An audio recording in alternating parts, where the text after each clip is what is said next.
And they're not only here in the physical present world, they also live on our portfolio at Hive Chicago, not chicago.org/portfolio. So folks are going to be standing at their projects, ready to take your questions.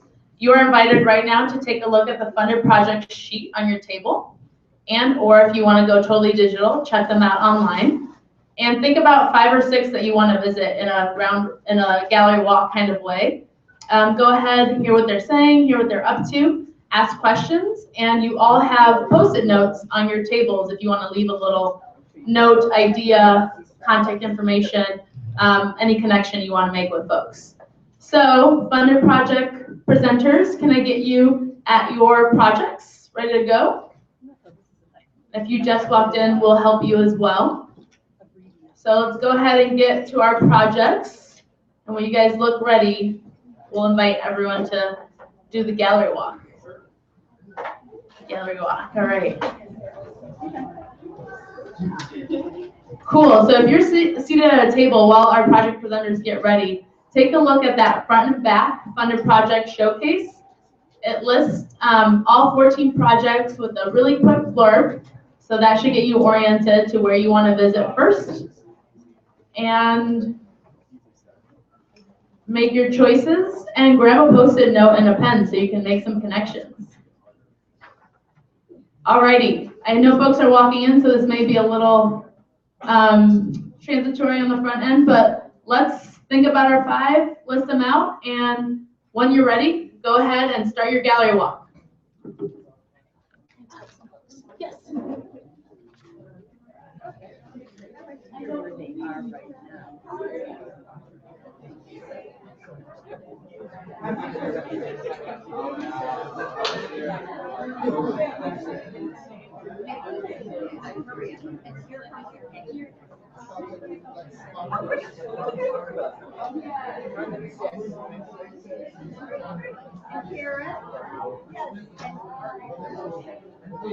I'm sorry?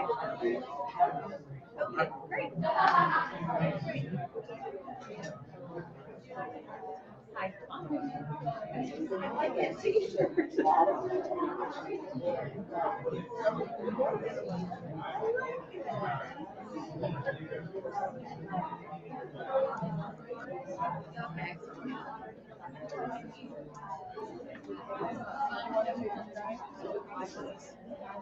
Yeah, so that briefly describes the nature of the project.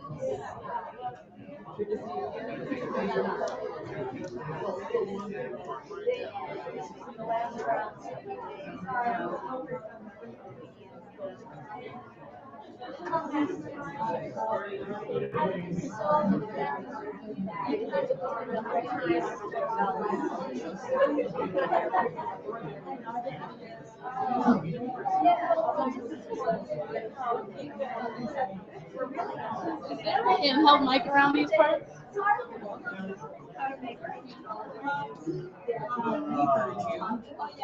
Like, not like super great.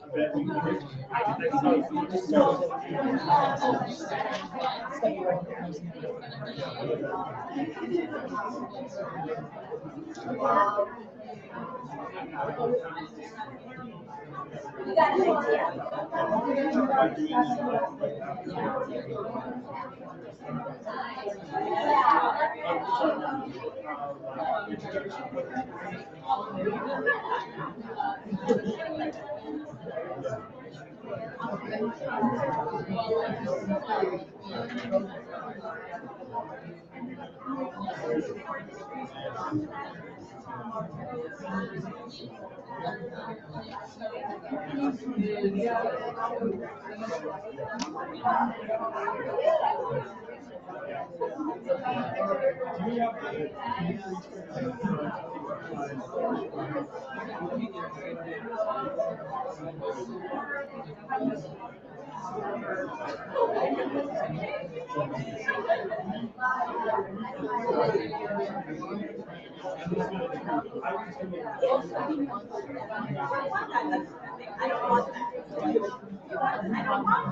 That's what happens in every time. People post photos, and yeah, the older it is, the richer it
You should.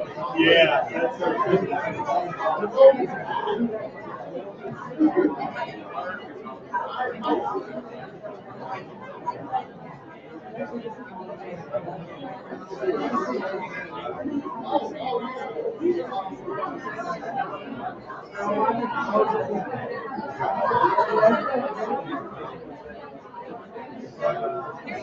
It's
so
deep.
Yeah, we should have waited to meet.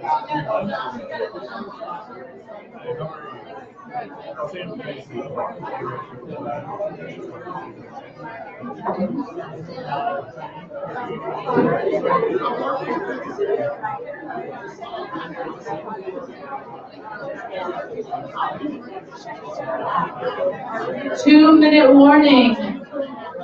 In 2 minutes, we will settle down at our tables that correspond to your buttons. 2-minute warning.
All right, folks, let's wrap up our conversation and begin to take a seat at the table that corresponds to your button. If you're standing around saying, what button are you talking about, Elsa? Then you need to grab one. Kyle over here by the door has a box of buttons for you to go ahead and reach and grab a random one of those. All right.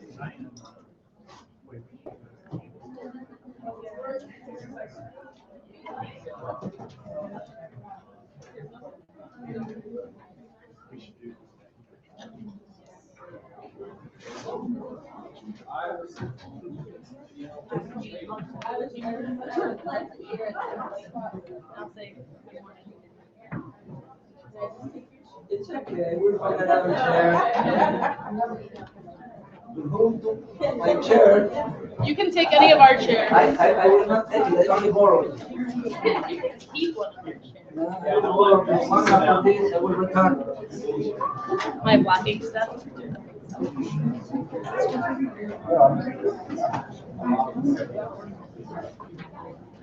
Okay.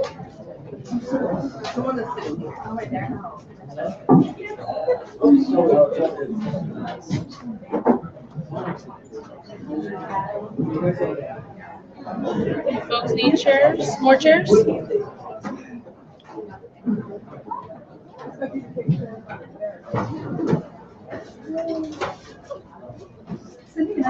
need to steal a chair? Yeah, go ahead. Grab one. Grab one. Grab it.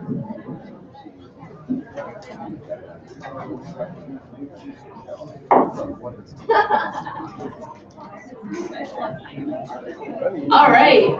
As you guys get settled, I'll just get this show on the road. So good morning again. Thank you all for being here today on this lovely morning. My name is Elsa Rodriguez, Programs Manager with Hive Chicago, and I want to do a little intro to the team, just so you know our shining faces instead of our emails. So let's see, who do I see? The lovely lady who just gave you all the buttons, if you were missing one and still probably troubleshooting, is Kyle Solar. Hey, Kyle. Operations Coordinator with Hive Chicago. I think next to her is Sam Dyson. Hey, Sam, Director of Hive Chicago. And I think I just saw Robert run to do something. The wonderful Robert, Portfolio Specialist with Hive Chicago Strategist with Hive Chicago. So that's the team, and it's good to see you all. So just a little context to the meetup today. Today is all about sharing with each other the work that we're working on. So you just saw a big part of that, and we're going to do one last portion around the funded projects. So what you see around the room and who you talk to are the projects that are funded through the Hive Fund for round 2 of 2014. Those of you who were at the Chicago Botanic Garden in June got to see round 1 of the 2014 funded projects. And the thing I really wanted to make note of is today is our face-to-face time to connect with these projects, but they also are living online digitally in new ways that are constantly evolving. So we have a portfolio, which are the nice little icons behind this slide, kind of, sort of, and the URL is really easy, www.hivechicago.org/portfolio, and they're sortable by round if you kind of just want to focus on the folks you talk to here. But any connection you made in this room, there is an online connection to it, and this is kind of one of the very first steps of connecting you with the work that's coming out of this round. So everyone in this room who is working on a funded project has put some of the stuff they're working on online. We're working on working in the open, and that means sharing our process with you, maybe some lessons learned as they happen. So there's some really cool process blogs. I'm gonna give a shout out to Enough Said. They have a blog about how they're moving along, which is really awesome. Woo! Cool, so check that out. I'm gonna also give a shout out to STEM Pathways. I don't think we've shared this yet, but they're using a public Google Doc with their partners. So that's something that they're using. Yay, working in the open. So those are some examples. There's awesome media and videos, so please check that out. It lives online for you to connect with and for you to connect with in the future. So that's there. And before I say too much, yeah, so let's just move on to the next portion, which is each of the projects just having a little mic time to say, I guess, to complete a challenge, 1 slide in 1 minute. And just to make sure that if you didn't get a chance to see something, it's at least on your radar, you've heard about it, and you know that it's a project that's happening that you can check out later. So we're gonna have the From Here to There embodied conversation.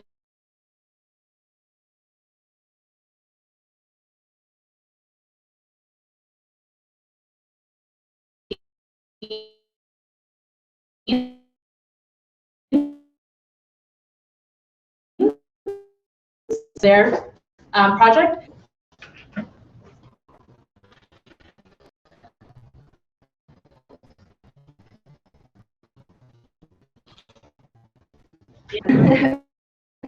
Okay, I'm Schmidt from the Chicago History Museum, representing From Here to There embodied conversations with teens, done in collaboration with UIC's College of Education.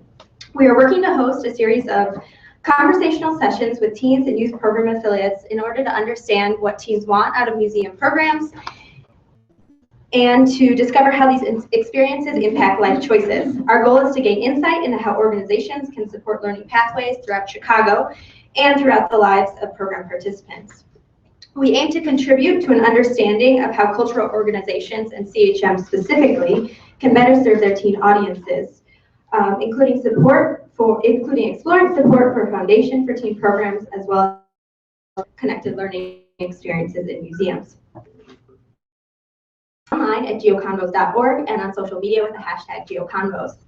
We'll be sharing our process, including the team making things like geobios or spatial life stories done as visual expressions in mapping software such as Google Earth. Exercises like that are being used to shape the format of the embodied conversation sessions. Thank you. Woo. And enough said on deck next if you want to catch on the orders on the sheet. So you can follow along there.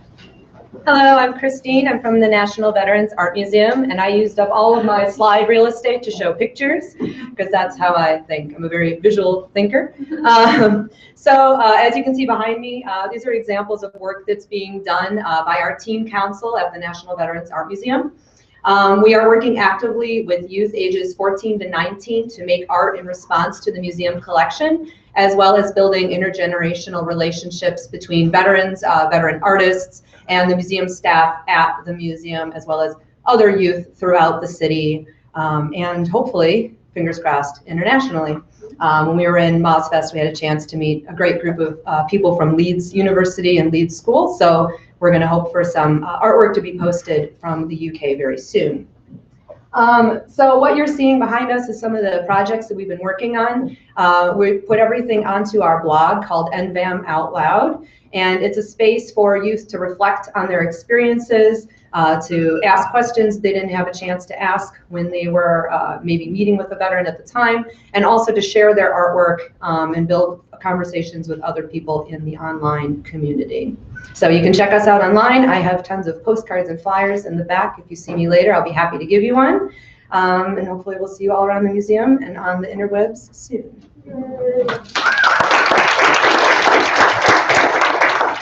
Go ahead, come on up. Yeah, enough said, and then as I stand in the way, Chicago youth taking on mental health on deck next. Where's the slide? Oh, that's what you were waiting for me. Thank you, sir. I'm Shane Calvin. I'm with Street Level Youth Media, and I'm also a youth editorial board member at Nuff Said 2.0. Nuff Said uses a participatory design process to create a safe online platform so that non-dominant young people in Chicago, youth media groups and their networks can effectively mobilize internet-based networks for community dialogue and social action. CYVN will engage at least 30 youth as ambassadors and youth editorial board members. Participants will complete a user testing of the site, develop promotional materials and resources for content creation and peer engagement, and contribute original media content to the site. So if you want to check us out, go to www.nuff-said.org. Thank you. All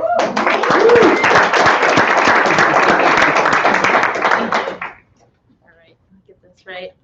Nate, come on up, and then Chicago Teen Lit Fest on deck.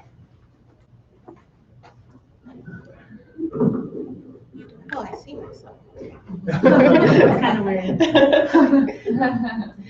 Good morning, everyone. I am Nate Thompson, the co-founder of True Star Foundation, and we have partnered with the Crisis Text Line, which is based in New York City, as well as Street Level Youth Media, to create a campaign around, it's about mental health for young people. So basically, we are recruiting young people to become mentors to other young people who are depressed for various reasons, and they are looking for an outlet, and they're looking for a way to be able to express themselves, find some help. And this is kind of like an anonymous way for them to be able to reach out and try to get some help with whatever issues that they're dealing with. So they can send a text and receive a text back, and they don't feel the judgment that you may feel if you go and speak to someone at your counselor at your school or anything like that. So this is just an outlet for another outlet for them to be able to try to get some help, as we're dealing with a lot of young people who have some different issues going on, whether it be issues at home, they're failing school, they're getting bullied, they're afraid of coming out, whatever issues the young people are dealing with, that is what we are here to do. So basically what Street Level and True Star is doing is getting the word out. So we're using social media and our websites to get the word out to recruit young people and let them know that this service is available to them.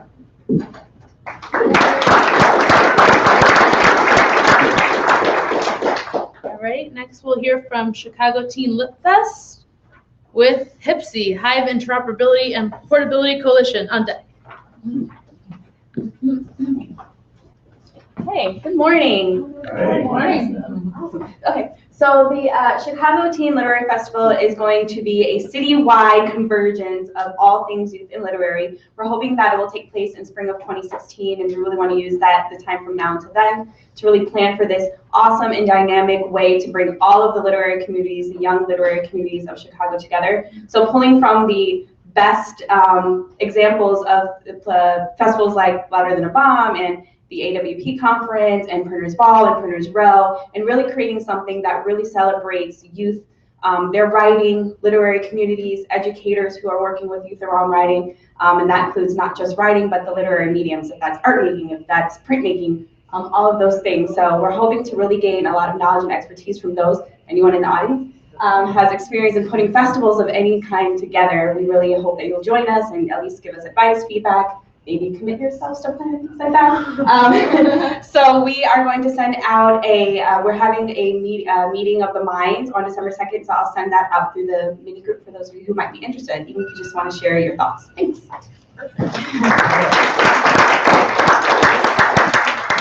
All right, next we'll hear from HIPSI, and following, Regenerating Chicago Neighborhoods. Hi, I'm Karen Jeffrey from For All Rubrics, and I'm one of the participants in this project, along with Utopia, the Chicago City of Learning, and Iridescence. And the goal of our project is basically to make badging easier in learning ecosystems like the City of Learning. So this is a technical project, so I'm going to try to make this explain it by means of a metaphor. So the way I think about badges is that they're a lot like photos. If you think about JPEGs and working with JPEGs, they're a digital file, and baked into them is all this metadata. So you have like the date the photo was issued, maybe the geolocation of the picture where it was taken, what f-stop was used on the camera. And a digital badge is exactly the same. It's a photo with information baked in, only it's the learning data. And so from a technical point of view, it's really the same kinds of issues. So one way to think about City of Learning is as Facebook, like it's our Facebook platform. And to think of Utopia is maybe like as Instagram. So one of the things you'd like to be able to do is issue badges from Instagram to Facebook. So that's the first goal we have, is to issue badges from Utopia or from For All Rubrics and be able to have them show up on Facebook. The second one is that you'd, I should have written my notes. You want to be able to set up communities. So like you set up a Facebook community and share photos on there, and they're shared by everybody in the community. So we're part of the CSTEMBI project, where you have a community of badges, shared definition of badges, and that's nice to be able to share too. You also want to be able to share events among the different participants in your community so that you can participate. And you also want to be able to just set up once and not have to set up your events over and over and over again on every platform. And so that's what we're working to do, is to make badges as easy as photos. Thank you, Karen, and we all have a new metaphor for badges. Awesome. Regenerating Chicago Neighborhoods, and then bystander. Hi, I'm Alex Fishman. I teach at Chicago Quest. And the question that we asked is it possible for youth, for teens, to impact real change in the areas where they live, in their neighborhoods around the city? What we're doing is giving students access to data, to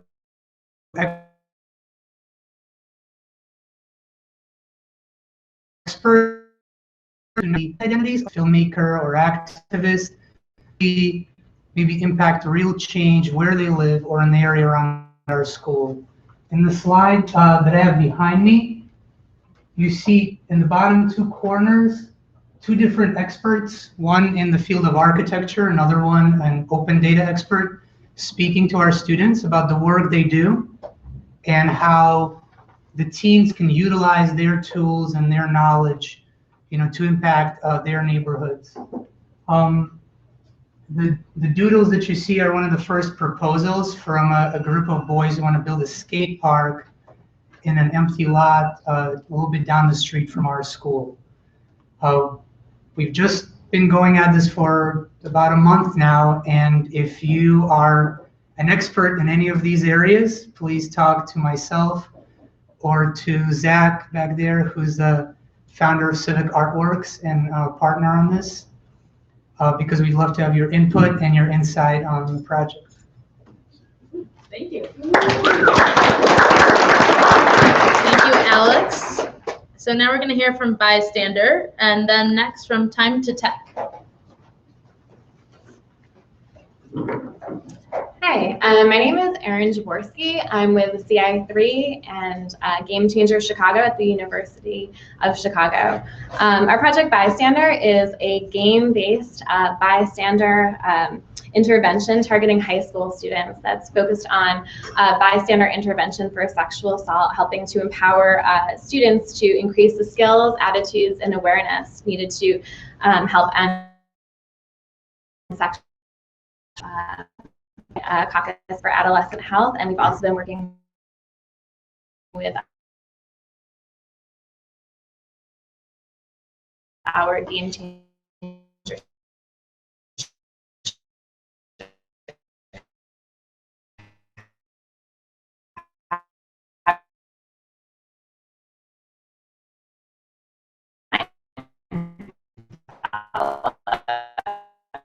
is working as well as engaging critically with the educational content of SMICA and their network of youth. They're going to, and then we'll be training 5 youth fellows to learn how to engage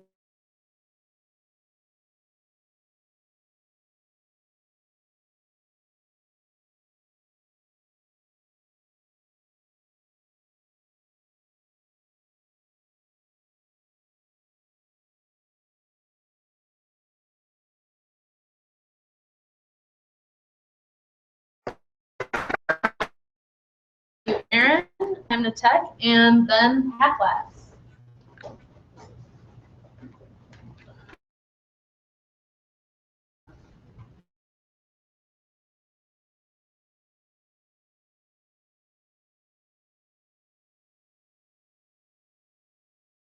Mark Anderson, I'm at the Chicago Public Library with our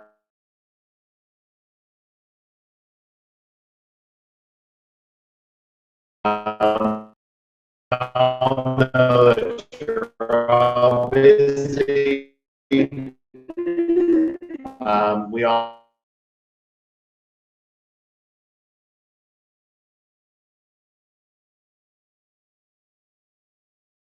use Twitter, maybe, Facebook, Instagram, those really basic things that, some of us have learned just really basic things like how to do X. We're trying to expand that, but also to make it bigger, to include things like the city's information portal, trying to access that and what you can get out of there, as well as maybe some other things about web programming and developing. Watch for this. It should be pretty exciting for, it's for us this time. Thank you. Thanks, Mark. Jen and Wade.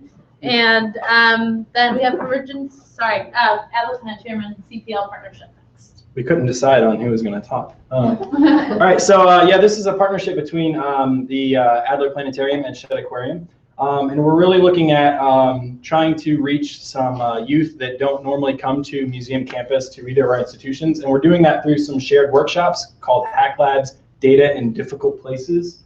So imagine like dangerous data being underwater and in outer space and all of these things. But we're doing it through the lens of citizen science. So we're trying to take some of the citizen science projects that are available at Adler and at Shedd Aquarium and take those so that youth can approach citizen science, learn what it is, and also use it in their community. So whether that's participating in identifying galaxies or sea life on Zooniverse, or identifying fish using a fish identification app that we have. But then the culminating thing is we want to have a hackathon at the end where teens who've come to all of our workshops will be able to come in and create a project of their own, take a data set that we have, and put it out there for other people to participate in. So we need new youth. Send them our way. If you're interested in doing citizen science stuff like this, contact either one of us. Cool. Thanks, Lee. Awesome. Next, we'll hear from Adler CPL Partnership, figure out what that partnership's all about, and then from Convergence Academies. All right. Hi, my name is Michelle Nichols, and I'm from the Adler Planetarium, and Jeremy is out there somewhere from Chicago. There you are, from Chicago Public Library. So our partnership is a Glimmer Planning Grant, and what we're going to do is 4 things. Number 1, I'm going to make sure I don't forget any of them. Number 1, we're going to develop a teen-focused telescope facilitation training program. So get teens excited about facilitating telescopes with the public. Number 2, identifying a network of places around the city where Adler can bring telescopes to library branches that actually have suitable ways to look at the sky, like the southern sky is clear, or no trees, or whatever. So knowing in the future when we want to plan more observing where we can actually take our telescopes that are good to go. Number 3, developing a kit of hacker-related, maker-related, telescope-related kit of materials that librarians can check out from the main library to use in their own programming to go along with the observing events that we're going to do in the future. And number 4, we're going to pilot test 2 observing events in either April or May, possibly one in the northern part of the city, one in the southern part of the city, to be able to have us bring telescopes out and give it a try and see how it goes with the public. We're looking way ahead. This is the first step. We're looking way ahead to things like telescope checkout program from the library itself for the public to check out telescopes. Number 2, looking ahead to the total solar eclipse in 2017 to have telescope observing events all over the city. So we've got a whole lot of ideas, and we're really looking forward to working together. So thanks. Cool. Alrighty, let's hear from Don in Convergence Academy. What you guys up to? Good morning. My name is Don Labonte, and I work with Convergence Academies, and we are trying to implement and evaluate our connected learning model in 2 neighborhood schools by providing support in classroom curriculum, out-of-school learning, professional development, and place-based learning environments. This is a partnership with the Center for Community Arts Partnership of Columbia College and University of Illinois Chicago School of Education. What we are trying to do is create conditions where students can consume, create, and connect by conducting research, evaluating information, engaging with diverse individuals, offering thoughtful critique, and writing and editing content with pieces that synthesize, advocate, provoke, express themselves and their thoughts. Our 2 key inquiry focuses are: what are the elements of equitable, innovative, and successful hybrid spaces in a school-based environment, and how can such spaces be collaboratively designed to support learning? And also, what learning pathways are mostly meaningful to students and teachers? And how are teachers transforming their instruction through design, learning, and making experiences? We will be working in the open, and you can follow our process at convergenceacademies.pistache.io. Yeah, thanks. Thanks, Don. Next, we'll be hearing from Pathways to Some Success. That's Amadis and Saida. And then, last but not least, Model for Connected Learning will close us out.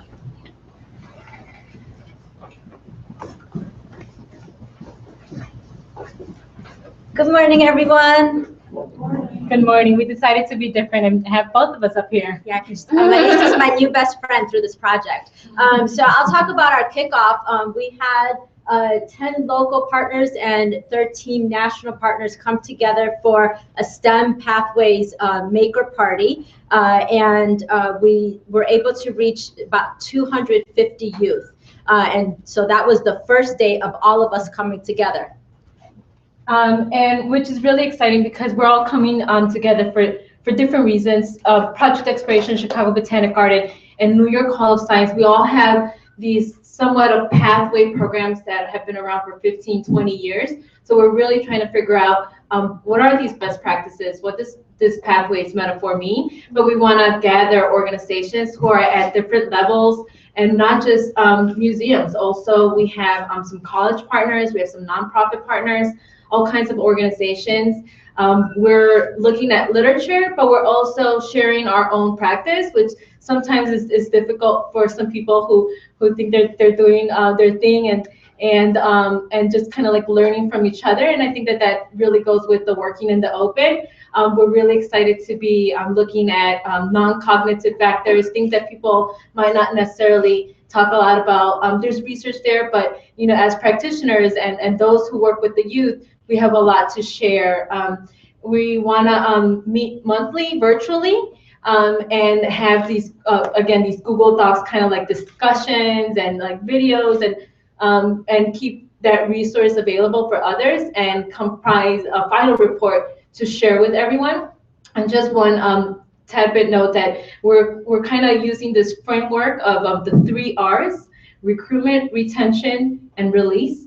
Release meaning how do you prepare students for that next step? Maybe it's a next step within your own organization, like an internship or moving up in your program, or maybe next step is college, a job. And I think that those 3 kind of like elements of a pathway kind of help people at least start off where they're at. If they're really struggling with recruiting or access even, I think that everyone could just kind of like learn something from the project. Yeah, so if you find that you're passionate about that, there's still time to join us.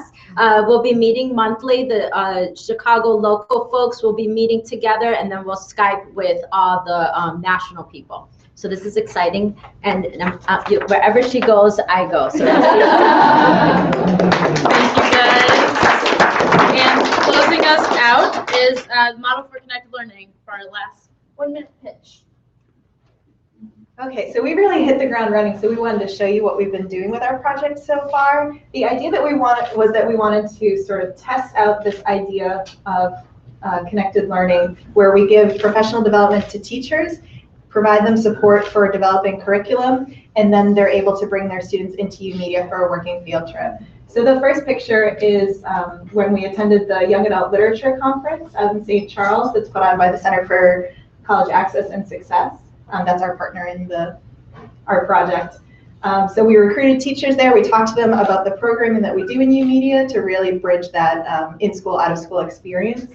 And then we gave professional development to the staff at CCAS so that they can be ambassadors for the type of programming that we're offering because they have a lot of connections with teachers. And then most recently, this past Saturday, we provided our first session of professional development to a small group of teachers from Roosevelt High School. And it was a working sort of professional development. So they were able to work hands-on with our equipment and get instruction on the equipment, but also see our sort of behind-the-scenes process where we develop our own curriculum. So eventually they're going to go back to their classrooms, create a curricular unit, and then their students are going to be able to come into UMedia to finish that project. Thanks, Julie. All right, so thank you, everybody. 1-minute pitch is really hard. So thank you for bearing with us, and I know I'm over time, Robert, sorry. But just wanted to know, and it was just speak out loud what was visible, those are solutions that folks are working on, from anything to digital platforms to figuring out how to make a picture appear in many places / a badge. So lots of cool things, new initiatives, new access points for us to think about. And I think now we're going to tee it up and talk about Moonshots, which are our current areas to which we will build solutions. So just a little nice connection there. But hey, or no, maybe not. Sure. Yeah. Go Sam. Yeah, hey. Yeah, we're going there. Great. Hi, everybody.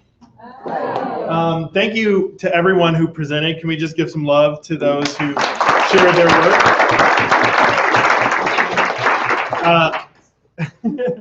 I think one of the things that this makes abundantly clear is that we live in an educational ecosystem rich with resources and many solutions, often in the form of programs for young people. The work that we've been engaged in the Hive Learning Network recently has really been about recognizing that though those solutions persist, and many of them growing out of this network and the relationships that you see present here, challenges persist. There are still some persistent challenges and unmet opportunities. And we want to address those too. We want to make sure that the solutions we generate are designed collectively to address those persistent challenges. And so we've developed a process that Robert will talk a little bit more about, and we'll spend the next chunk of our time working on, which we're calling Moonshots, which are calls to action. Things like the challenge to reach the moon that are big and ambitious, but achievable. And those moonshots have been categorized according to the buttons that you're wearing and the nameplates that are at the tables. We are, sorry, just give me a moment. I guess I just wanted to say this work, for those who are new to the network, and it's wonderful to see new faces here, welcome. This work has been supported not only by the committed action of the members of the network and their collaborators who may be network members or non-network participants.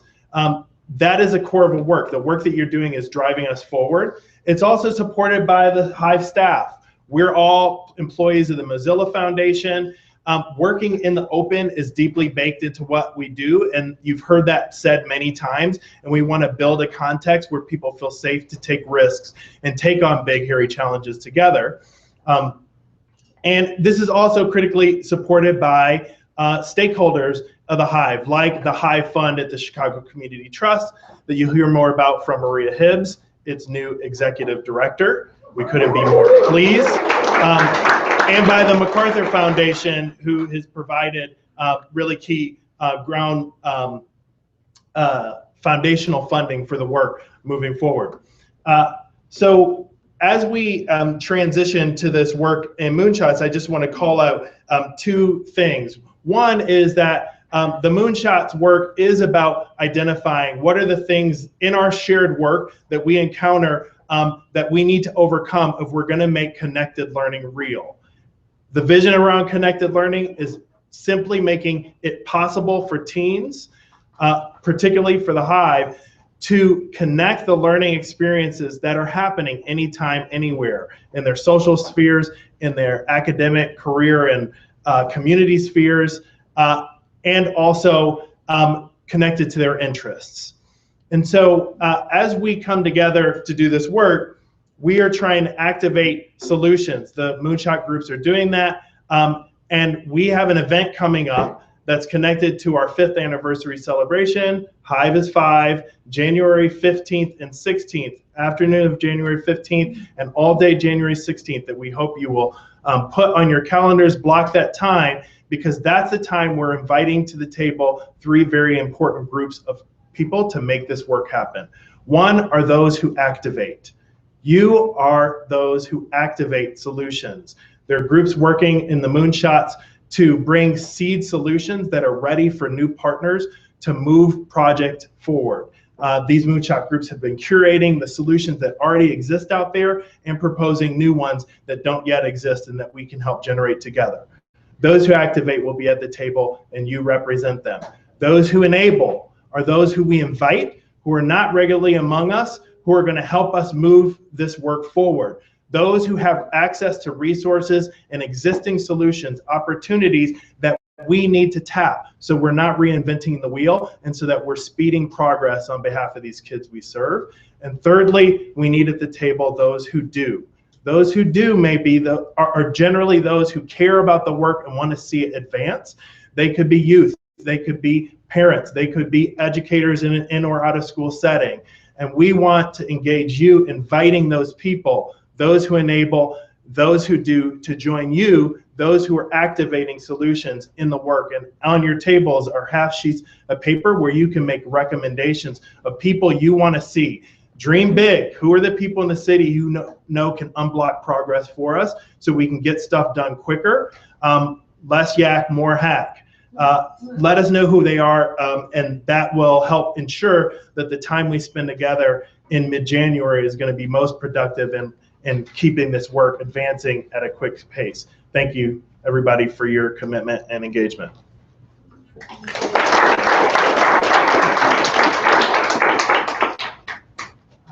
Awesome. All right. So I know some of you have heard these words many a time now, and have probably committed them to your hearts and your hopefully your brains too.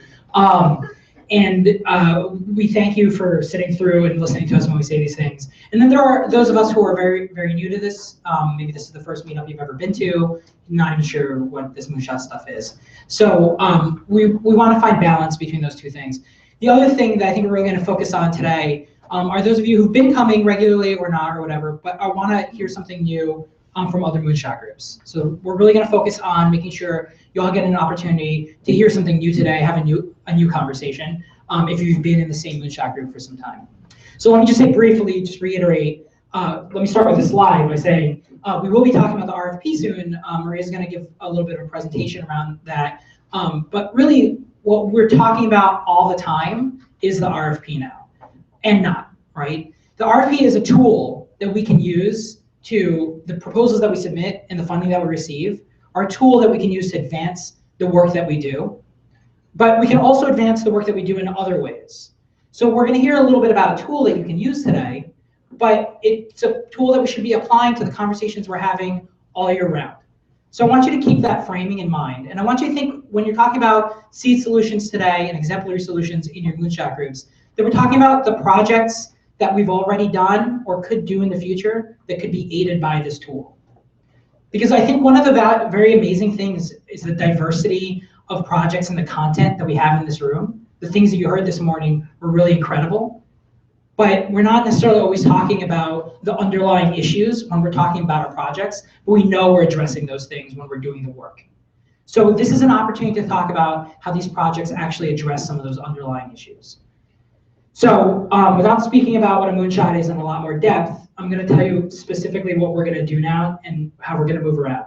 So we're starting at tables that are connected to the pins that we received. So you should be sitting at a table that has a little table tent thing that has the same icon that's on the pin. If you have not received a pin, we have those in a box. We'll give you a pin. If you're not sitting at one of those tables because there's not room, you're gonna pick up a chair and move it, and that's cool. So we're just gonna make room. So we're gonna have to make room for expanding these groups a little bit. We'll move around, we'll take a few minutes. We're gonna do 3 rotations. We're gonna start at our tables that we're at right now with the pins. We're gonna talk for about 20 minutes, well actually 18, and then we're gonna do 2 minutes of shifting, 2 minutes of moving around. The first rotation, you're stuck at the table you're at. We wanted you to just get a random experience. So we randomly pulled a pin, you're at a random table. For the second rotation, if you know about other Moonshot groups, and you can find out about other Moonshot groups on the Moonshot one-page sheets that are at your table in the center. If there's another Moonshot you really want to learn about, the second rotation will be your choice. So you'll get to go to that Moonshot that you want to hear more about. For the third rotation, we're going to go back to those Moonshots we've been most invested in, the ones we've been at recurringly. The goal of today is to connect back to what Sam was saying and to connect to what Maria is going to be saying in a few minutes. So what Sam was saying is that we want to get together in January and we want to convene the people that can help us move the needle on some of these conversations we've been having. So what we want you to do is think about what you hear in these Moonshots and either recommend, nominate a person you think should really be at the table because that person can help unblock some things or they're really doing the work that we want to do. Or you can give us some feedback. What are some seed solutions we haven't thought about? What are some resources we haven't identified yet? There's a space on that sheet to do both, and you'll get those sheets when you switch around. And then connect that to what Maria is going to say later, right? So Hive 5 is an opportunity to move the needle, and the RFP is due 2 weeks after that, and that's another opportunity to move the needle. So these are tools that we're using to push on the issues that we think are important around connected learning. So I hope that rotation is clear. We're going to start at the tables with the pins. After 18 minutes, we're going to take 2 minutes to shift around to new tables. After 18 minutes, we're going to reconvene in our originals. I'll keep time. I'll give you a 2-minute warning. We're at 18 minutes. I'll tell you it's time to shift, rather. Cool. All right, let's go. Hello, everybody. I am and we'll wait a few minutes.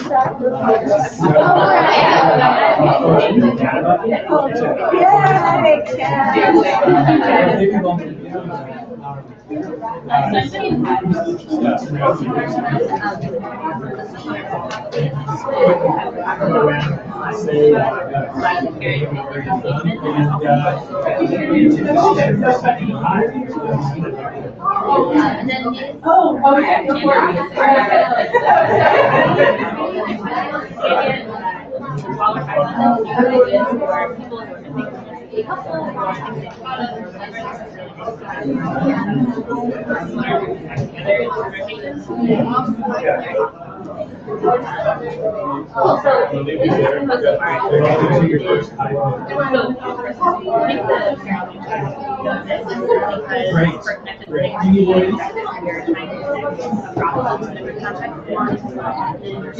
Oh, yes. Okay.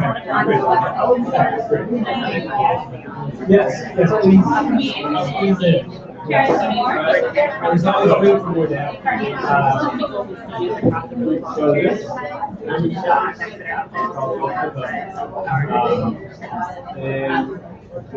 So one thing is that we don't really know. We don't have like a lot of data on that. And we also don't have very much data on how parents are finding US 2020. You guys have more US 2020. So one of our big things that we're working on is a research style project.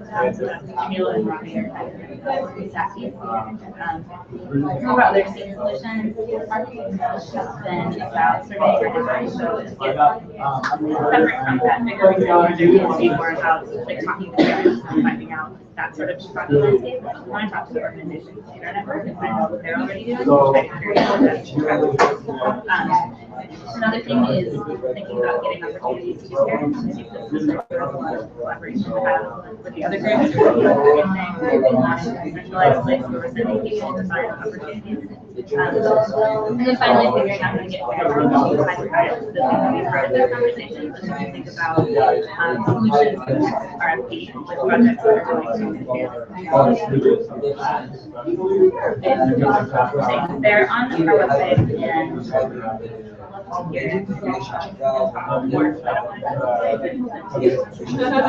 Which school? So if anybody excited, leader survey.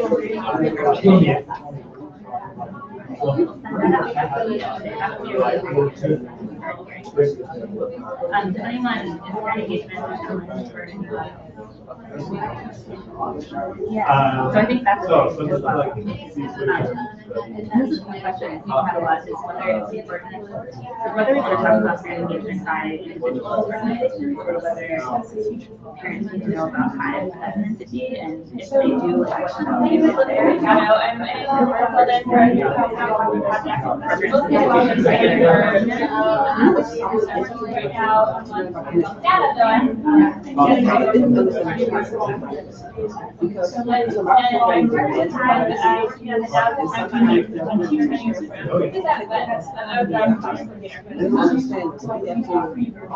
And I am here with them. I also work at Chicago Public Library. That's actually a director. I'm also one of the for the data I think to Moonshot. And we works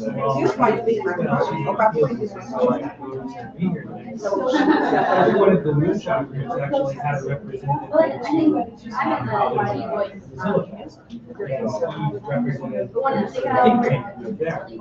So what I'm going to do with one is just to make sure first we know where the information is on all of the Moonshots on the Hive Chicago website.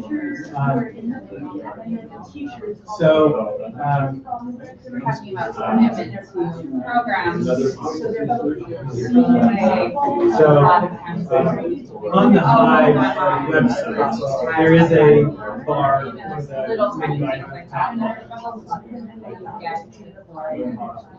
And then every one of the just kind of gives an explanation of where did that name come from. So, and I think Rob could cover that. So, you know, the kind of metaphor, trying to accomplish something with your own reach, but if you get enough people to put things together, that have the level of work you can accomplish. So all the moonshots that are active out there here,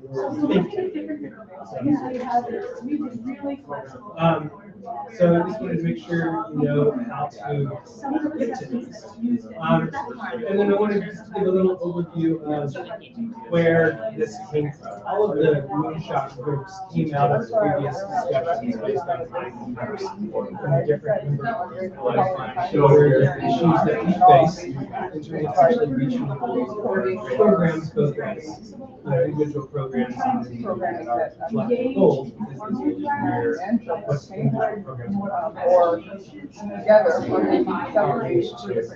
Teams are developing their programs in ways that are effective, so on and so the think tank really it's been quite an evolution. I think it started as an idea of a group that would actually maybe lead some research efforts.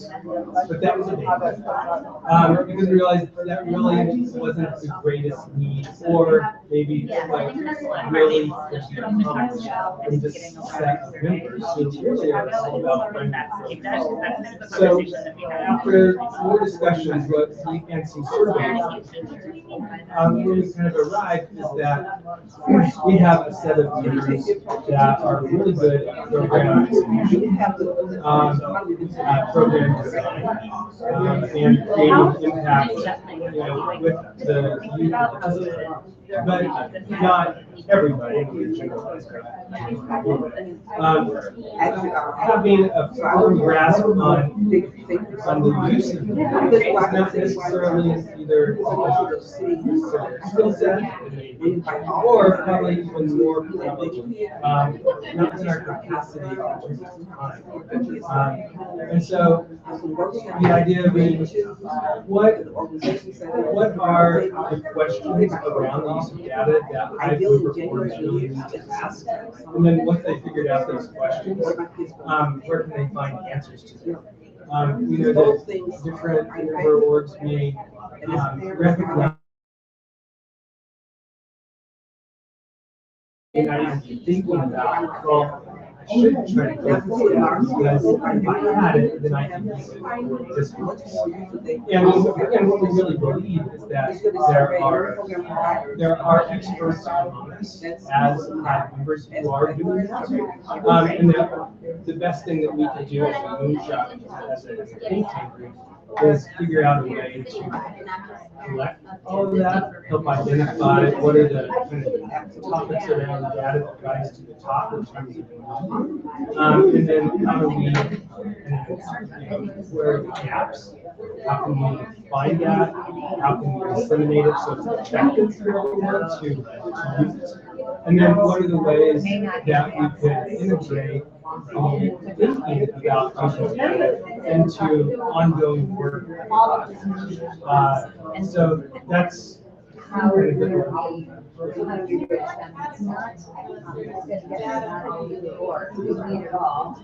and yeah, so this, so not but the value of the city and actually it's not really what it is.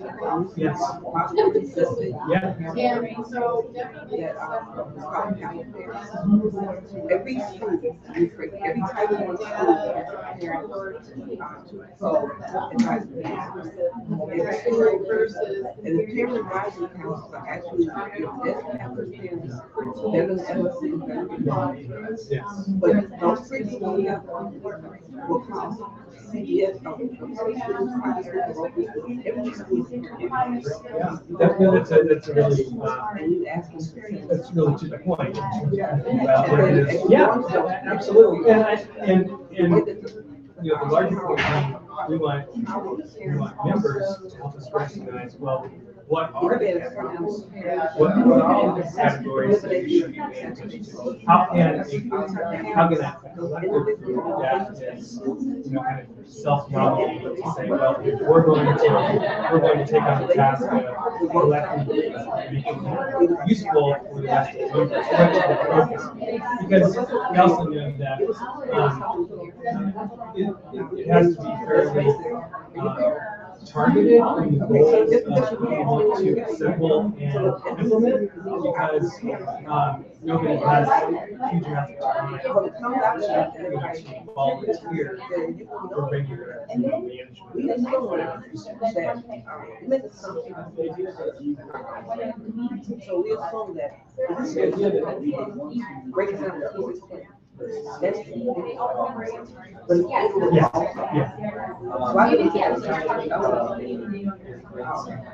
you can assume that right now, but if you go to them, they will tell you what in some cases, they so you have to get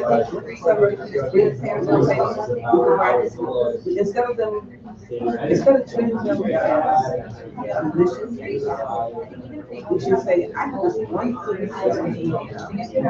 and then I think so far, looking at kind of our seed solutions that we've identified so far, it's probably more than the latter. I think the latter is so, if you scroll, if you're on the website, and you look down to the bottom of the page, we've identified some seed solutions, which are these resources,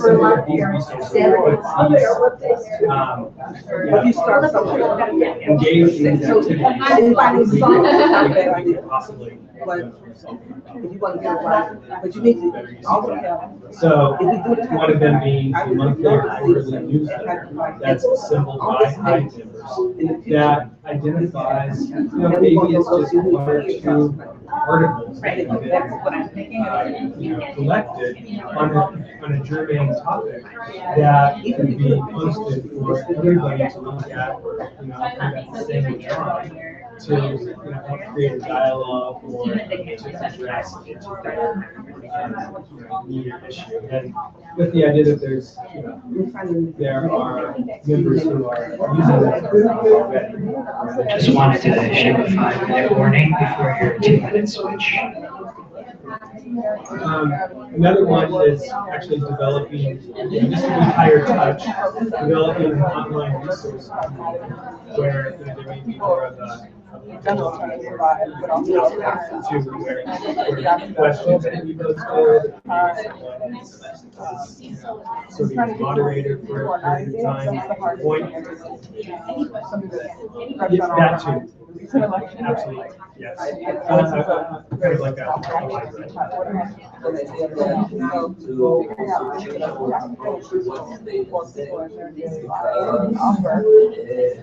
It's a function of what we need. I think there are I am thinking about science. So as a parent, what do you think? What does it demonstrate that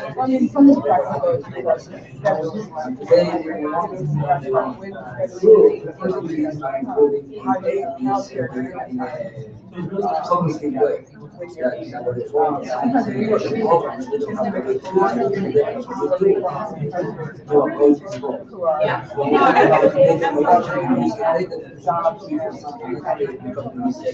No, that's absolutely right, and you know that those needs are really reflected in the survey that we created.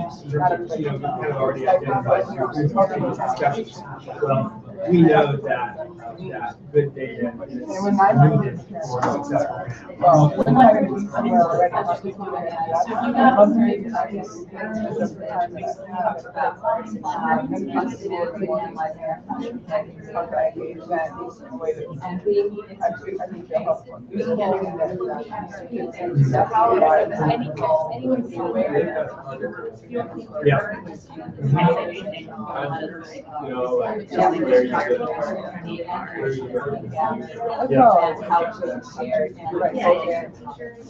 Right.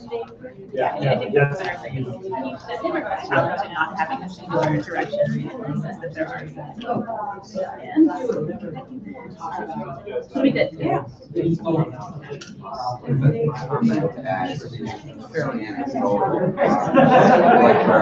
In your experience, Mark, you got really engaged with parents and that transformed. Will sometimes teacher where it's meant for parents will get notifications students Right. and you've heard from some teachers turn that off.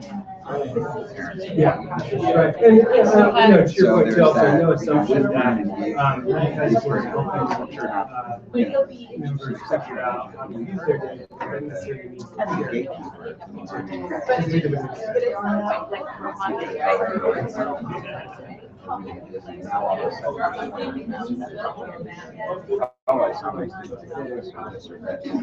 that's something that's, I mean, it's just a comment, but it's something that 2 minutes before we switch. you are engaging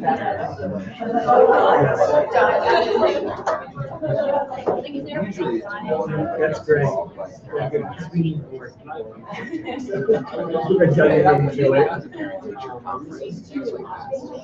Something we didn't expect. Why? This is great. Your parents.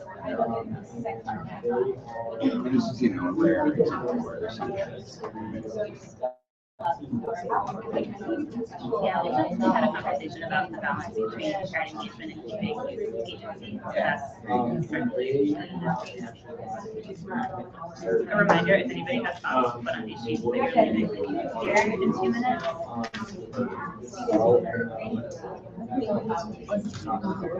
Okay. That's really that's where that's It's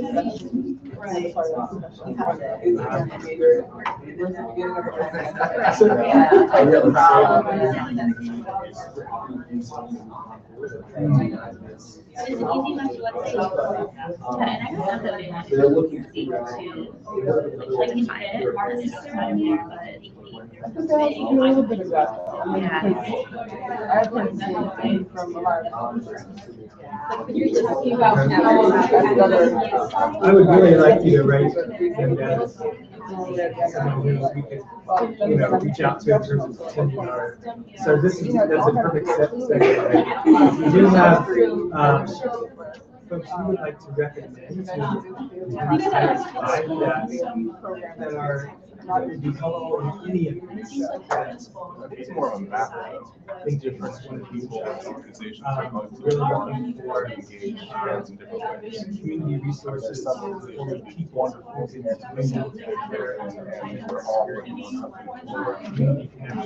Hey everybody, I'm sorry to interrupt what sounds like an amazing conversation. We're gonna do 2 minutes to rotate. So in those 2 minutes, you can actually fill out those little forms. If you have feedback or thoughts about who should be in this conversation, who you should invite to Hive 5, please go ahead and fill that out. We're gonna collect those. And as those of you know as well, we use everything we collect. Yeah. In an obsessive compulsive manner. So please share any ideas you have, any connections, any nominations for people who should be there.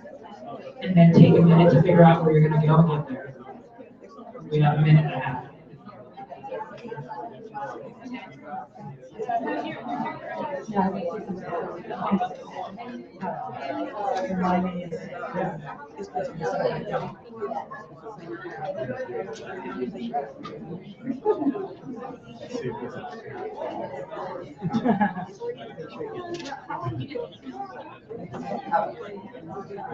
That looks like basically we get the emails.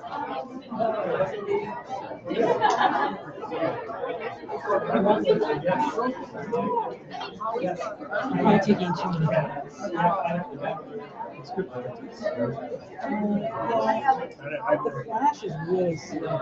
You probably need a phone. Okay, all right. Because it troubles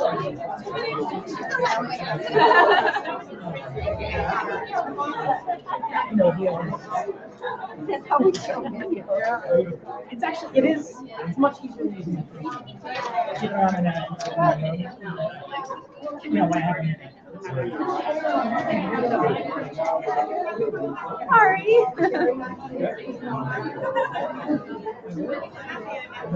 As you think about where you're going next, challenge yourself. Try stepping into a moonshot that isn't your comfort zone. Definitely don't go to a moonshot that you've been sitting at before. Break out of your comfort zone. Let's try something new. So that's already been 2 minutes. So I'm going to give you 1 more minute. Otherwise, you won't hear about the RFP.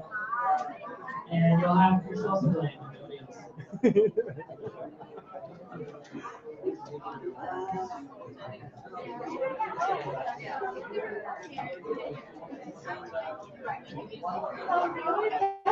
Every Moonshot is a winner. So try one you've never been to before.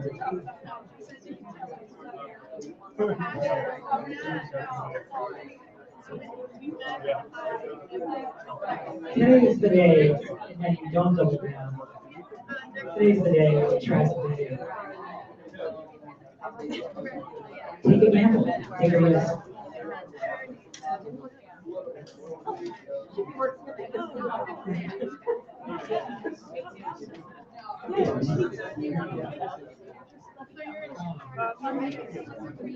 All right, we're 10 seconds left of our extra 1 minute. Should probably give it 4 minutes. Yeah. So let's do 1 more minute, guys. I will let you know. As you take your seats, I have some important information to share, especially for Moonshot accountables.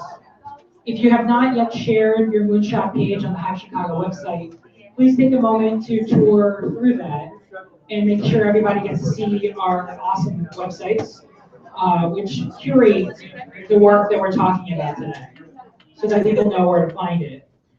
Make sure you're sharing out those Moonshot websites, those Moonshot pages on our website, sorry. And also make sure you're filling out those forms, because all the feedback we receive we use. Okay, cool. So we're gonna take another 18 minutes to have our next set of conversations, and then we'll do one last rotation to close out the morning until we hear about the RFD around 10:30. Sam Dyson has something really important to say. Yeah, I just want to give a shout out. There are many parents in the room, but I think this is the first time we've had a parent of a Hive, an adult Hive member in the room. I want to give a shout out to Mel Schnapper, Simeon's dad. If I'm wrong here, please correct me. And I don't know if he's sitting at the parent Moonshot table, but make sure before we're done that you get there. It's right here. You know, you don't have to move now. All right, rock on. 18 minutes, go.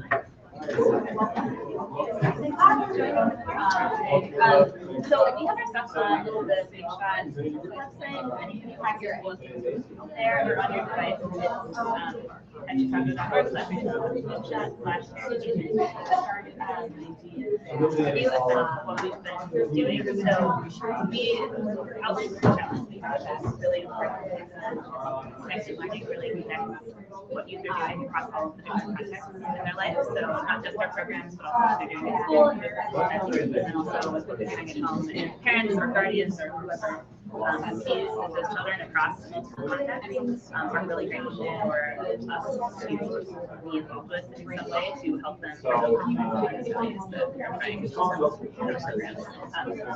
So one of the things we realized really quickly is that we didn't have very much data on parent engagement in our network. So we don't really know what our organizations are doing to engage parents, what their needs are, like what they want to be doing. We also don't really know where parents are finding information about programs, which makes it hard to know who might not be reaching. So there's like many layers. And then there's also the question of what is parent engagement, and are we trying to define it? And are we talking about parent engagement with individual organizations, or are we talking about Hive? And do we need a Hive to be out there, and what value is that? So a lot of these questions have been swirling around for a long time. And one of the ways we're approaching it is 2 different sort of survey projects we're doing. So we're working on a bigger research project that will be for parents across the city, and that's about where parents find opportunities and what kind of information they'd like and what slavery is. But we're also starting to survey organizations in the Hive, sort of start curating what it is that Hive organizations already do and what they might need. If you haven't taken our survey yet, we'll send it back out after this meeting. And then a couple other sweet solutions we've been talking about, giving opportunities to parents. And this is probably one that we collaborated with across multiple groups, with the same idea that there's not a ton of ways to find information about things right now, and that's a conversation topic for your focus groups. As well as getting parents to Hive Hive. So we really want parents to be informing this work, right? So I think that's the next big project between now and January is where do we find people who want to come to that event or be connected after it. So I would love to hear any thoughts on parent engagement you guys have, if there are challenges you're facing or interests that this group can help you with, and anything that come up you can write on these sheets so that I have them. I personally believe that everybody is working here is working on formal education, and the big idea is to bring the parents to be part of this, this discussion, because the parents are the ones that bring to the centers on the activities. They pick up they need to promote them to go, but the kids don't want to go. It's the parents are, I believe, our allies to promote the Chicago City of Learning with the World City of Learning, because the parents are the frame. In Chicago, we have to put the parents on the side, because the funding say you need to have 200 kids in the center. But you have 200 kids in the center, you have 200 parents committed to bring 200 kids together. That's one of the points that generally we overlook. And in our programs, we promote working with the parents all the time. My program called Science from Tomorrow, we promote science and technology in general in all the city of Chicago. And through this program, what we do is we teach weekly meetings in the community center, but they need to register. So we need to be sure the parents know about the program. So we do it. Middle school, high school. And when I say middle school, is for fifth grade. Whoever wants to, NSF wants precise foundation. The point is that we promote the parents to be at the, every time we have the language modules, every end of the module there's a part in the center to show to the parents what the children are doing. And we have our community, I call it Family Science Day, in which we bring all the communities. We have 40 communities, parents and children together to the big museum to do a big event. In the Museum of Science and Industry, the Film Museum, we have also working with the Garfield Conservatorium to bring all the parents and have a day of family science. It's not a regular science day. It's a family science day. The commitment is that the parents need to be with the children. It's not only, okay, send the kids with the chaperone and have a Saturday without the kids. This is what many people understand the third year. So we changed. We are running, this is our fourth year running the same program. And we promote the parents to bring the kids to the STEAM conference, Science and Engineering Conference, that we organize in Northeastern. We do worship for parents there in the conference. and we do the workshop for parents believers. So every parent that brings a kid has access to have a good time in the company. Because after this, we want the parents to bring the kids to more activities, etc. And one of the pillars of this work here is to find a way in which parents will be involved. And not only by putting parents to bring the kids to the center, but making them active. We are trying to make professional development for the parents, so the parents will be the facilitators of the activities in the community center. Columbia College, Chicago. Department of Science and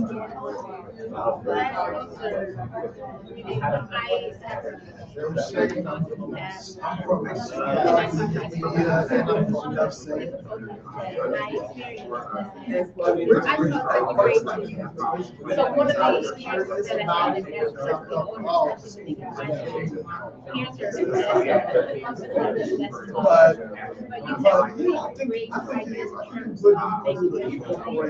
something from Hive, right? So the classroom, in the classroom, it's like, okay, I just graduated high school.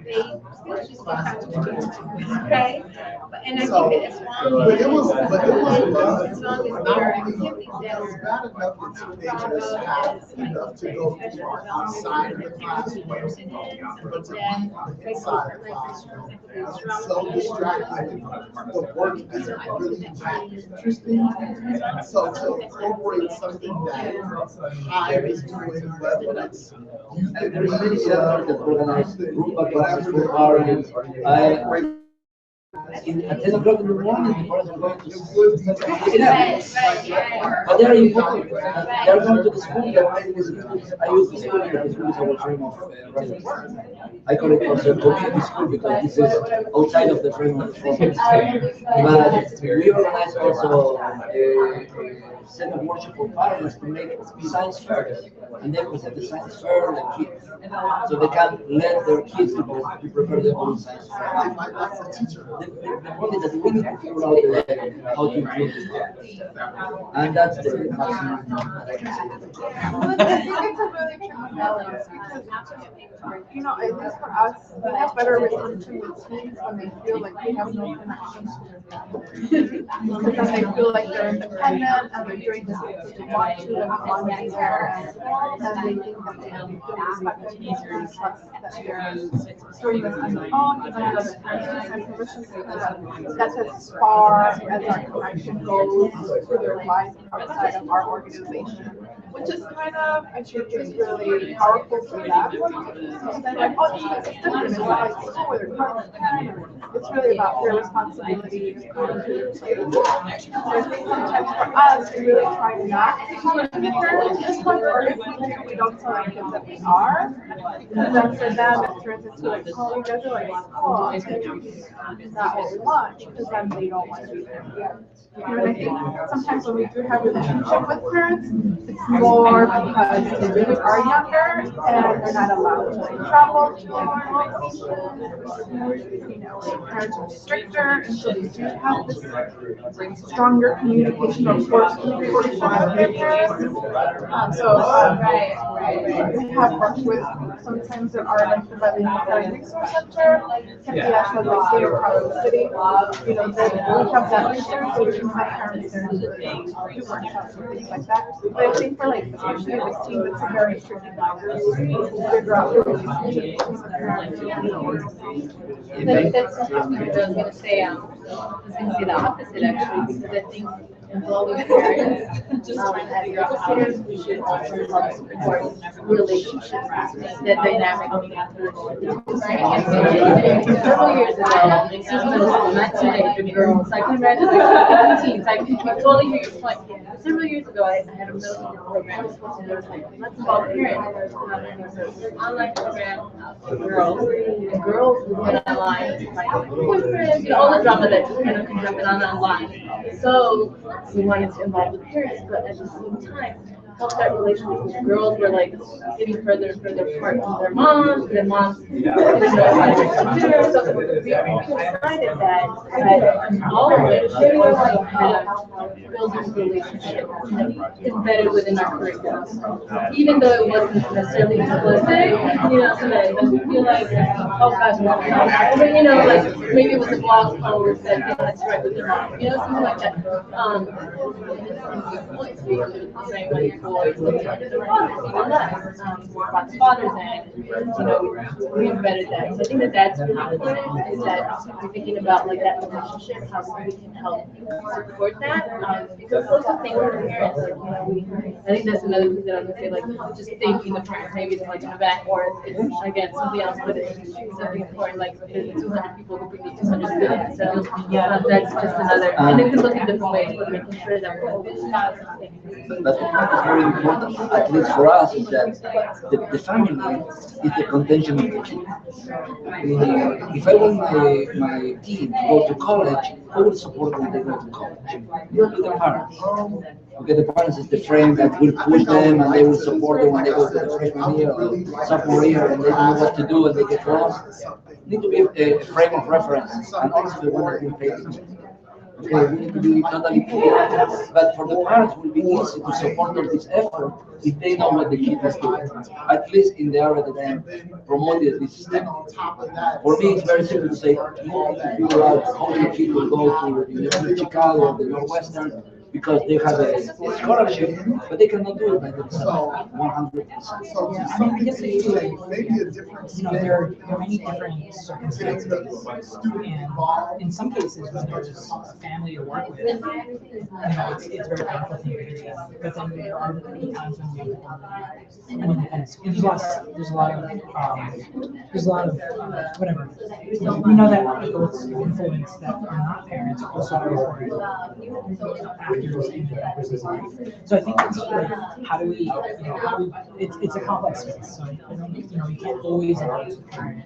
And some of these kids aren't going to go there. But having all this background, you can, as a community leader, you can prepare a frame in which the parents will have the need access that they have, and you will support their work in the center with you without compromising the relation that you are asking for your kids. The problem is that we see the parents like they are connected with the kids. The parents are identity by themselves. They need to continue growing, they need to continue making their professional development, and we can provide for them a frame in which they can continue growing. And by the way, your kid is also growing, and we can have this kind of pathways together. But I think there's organizations that do that already, and there's these organizations, I mean, they already have enough things to do on their own. I think it's not our role as youth development or youth program people to work with their parents. It is our role to teach our kids maybe how to deal with their parents, but it's not our job to improve the parents as much as we would want to. It's really not our capability. We can, however, maybe partner with organizations to do that, but that's not what we're doing. This is just to frame that there's a diversity of organizations, and so we have some really strong directed ones. We have some teacher and parent directed, but I think that's true. And you might want to say something about your college too. I don't want to interrupt you. No, that's okay. I just think that, you know, in a lot of communities, with a lot of teenagers, especially, they don't want, because, you know, they're developing, they're trying to keep independent, right? So, you know, when I taught high school, one of the ways that I brought my parents in was to have kids teach them. And that way they feel like they're the boss, right? They're teaching. So they get to have that experience. And it's just a parent, so I feel like there's so many, so my kids are young though, they're still in elementary school, but there's so many people trying to tell me how I should interact with my kids and setting up stuff that the kids have to do with me, and there's so many things that kids need in terms of their social and emotional development that come outside of academic or learning settings that are, you know, there's so little time that especially the CPS yes, the day is so long, and they have all these requirements, and in the little bit of time, like, so I think, for me, even though my kids are only in third and fourth grade, they really value their independent time and out of school activities, and I really see how much that helps them to grow. And the ones that require me to do things, I feel like it's just more of the same. Like, I'd have to say, I feel like it's an imposition on the little bit of time I have. What if there was an option for you that wasn't necessarily in the same room as the kids? What if you had your book club met at the same time as the kids were doing their writing workshop, and you were with adults? So Is I have free time. I have so little free time as a parent. It doesn't. Like, I have so much homework and so many things that I'm already doing for my kids. I'm like, it's, I don't want more structure and more people telling me what I need to do, give me a little bit of time. But there are like we always say, like, if you want to come see a showcase, come see a showcase, but it's on TV. I forgot to find one. It's just signing those waivers so they can independently come to our programs, but we do need that parents to sign that it's waivers. You don't have to cover yourself and teach this theory. We don't either. Don't understand them physically. Or like there's stuff in there that you're like, it sounds so good. I mean, and it's really just getting them to the support to say, yes, you can go to this place on your own and do this, or I will take you there to, you know, explore your interest. Like, really just getting them the support to like, let them do what they want. And if those who want to come and do stuff like that, great. I mean, that's, we don't always have the folks who do it. Like, we have showcases with Joe Prom, we have other parents do it. Just also for the people that don't have their parents. But I think it's also, I mean, I understand where he's coming from, but that's not to say that there are communities of parents that don't feel confident enough to support their kid with their education because they might have not even gone to school themselves. So I think there is a big, at least for us in our neighborhood, there is a big segment of those parents that are like, oh, well, I don't know what to do with my kids. We have a lot of those conversations. But again, that's when we try to like, well, there's this organization here, you can take workshops, that, but we don't provide that. And we do have to know about those resources because we do have big populations of parents that just don't feel like they know how to talk to their kid or things like that. But that's as far as we can. It's like, well, I hate interrupting your conversations, and I know you hate it too. But it is actually time for us to do our last rotation. And in order to make sure we give Maria the time she deserves to tell you about the RFP, we'll need to do that rotation now. So I'll make more noise about it in about a minute. But you should be filling out your forms. So If you haven't, with some of your suggestions. And so I have many friends who come from lots and lots of different environments. So I'm not like, so I have a lot of friends who aren't coming from the same situation, and none of us get that much time with our kids with homeschools, and like people have things that they want, you know, like I think there's lots of answers for different people. Some parents would be. So I said a little quiet first time. Now we're going to be rotating now. So wrap up your conversations, fill out the sheets, and we're going to reconvene with our core groups.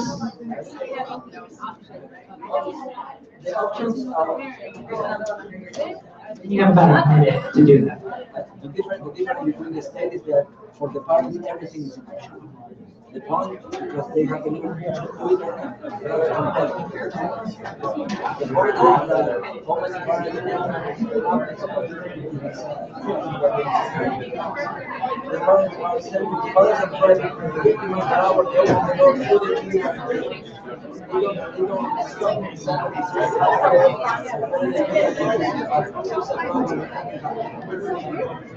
Oh, yeah.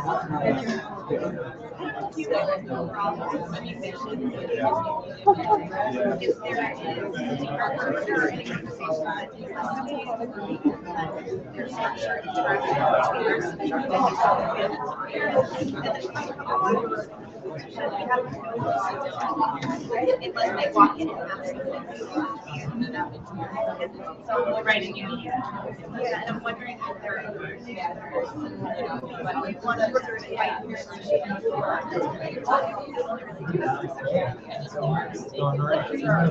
Yeah, it has. Okay, so you built in the UI. Some of the interpreters. Yeah. Still fun. Yeah, it's kind of fun. All right, this is where I get loud and say, "Ooh."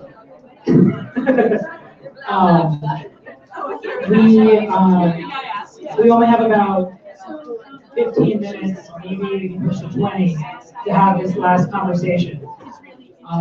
So I want to make sure we get to it as fast as possible.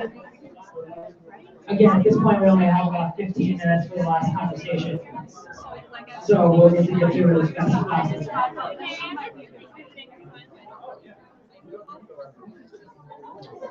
As you reform in your original groups,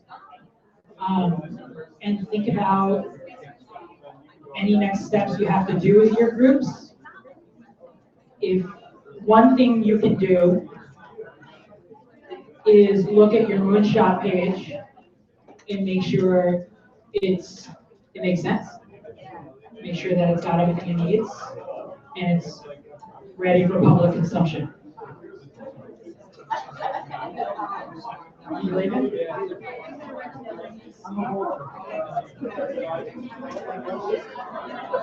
All right, now I need a minute of your attention. So I'm going to raise my hand and we're going to do that thing where, like, if you can hear me, raise your hand. Sweet. If you can hear me, raise your hand. Cool. I think we got most hands up. We're missing Jeremy's hand and Mark's hand.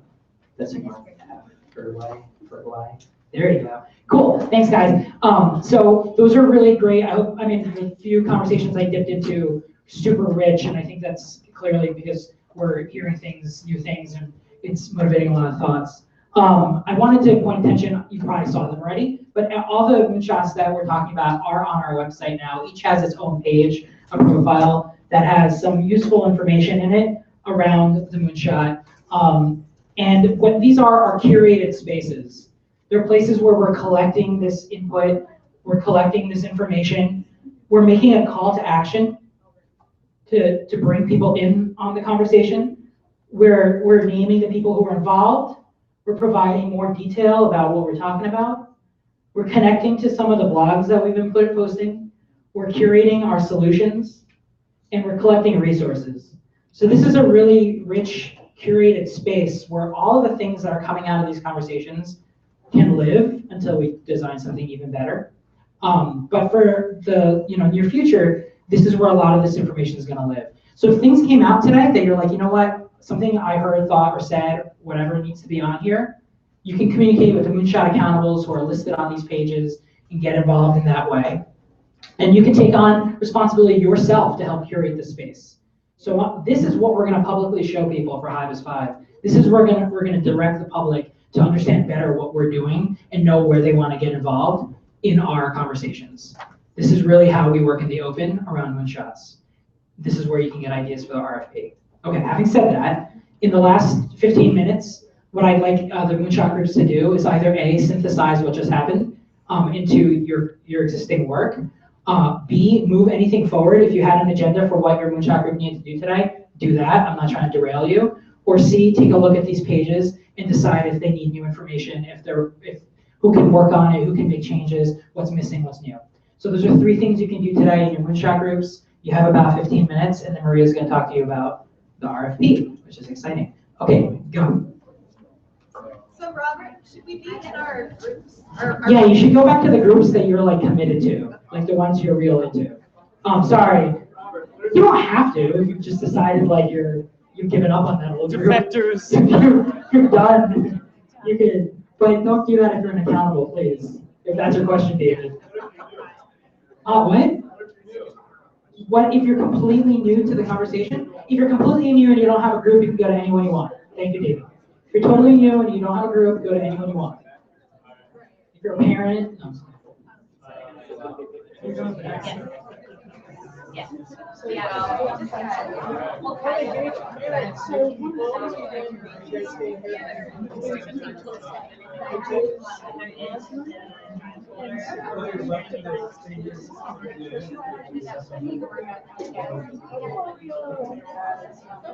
Where you can, plan out your learning process, initial badges to yourself, and stuff like that, manage your badges, issue badges, save them.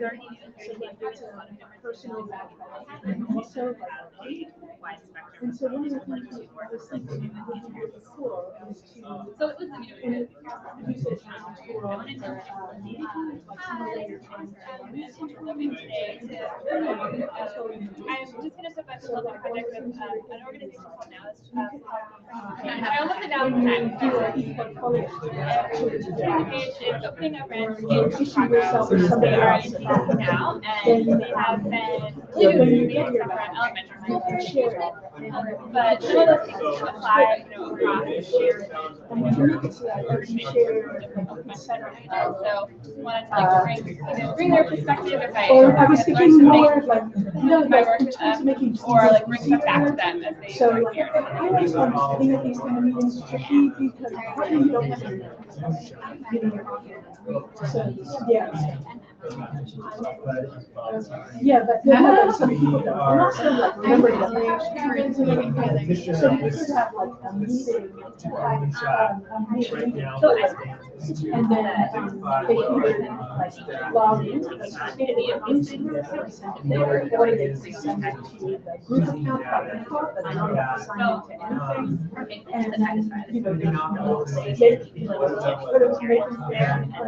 into anything. And then, personal learning experience, I think that might be something cool to kind of idea.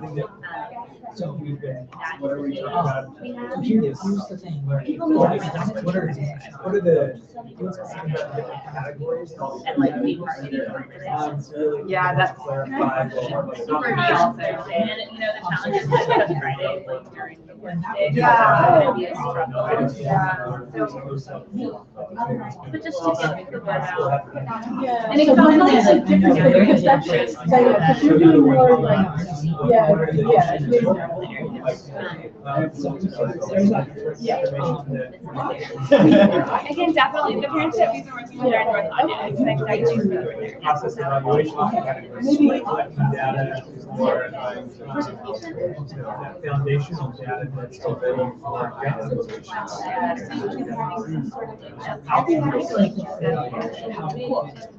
I know like one student that I work with, which is Kevin. I work with so many students. Mommy log. If I can know like the planning is for the meeting. So what do we want to, are there details for 5 and 5, like where? So I have to say, I see tons of badges. What are the best? But there is, okay. And we can ask like. So the thing that the argument is we're developing new skills for students. And that was yeah. But yeah, so then the question is, we can like how do you know it's okay? And so if we're always on the side, especially badges, it's so great. Oh yeah. And that's the part. Is what you're really what is it?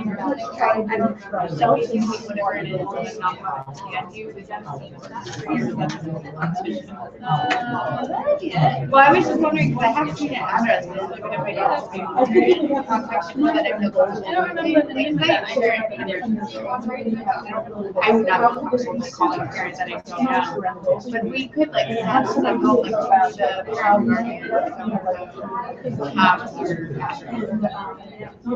So I would also do that. I just like it would be. I don't. That would not be cheesy. Yeah. I think it's pretty much the same. Yeah. For example, like, Almost like that. Like when I do that, I'll send it out. I don't know. An organization I've also like if there is the organization network, not quite maybe like, but I mean, you know a lot of parents. Yeah, that's like is it? I don't know anything.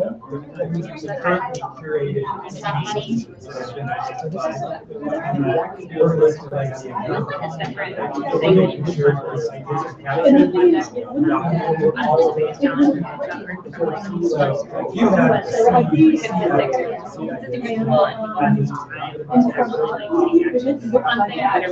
Yeah, it would look like, would look like. The other thing is that you guys are maybe push them on the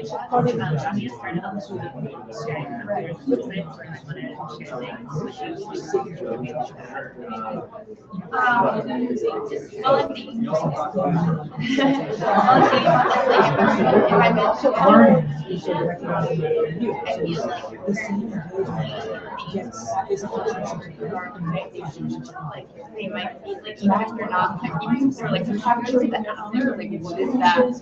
But I would be able to do it. I mean, I love a lot of like they feel like put together by the organization. So like then the parents might think, oh, you like want to get to why I can get involved in yeah.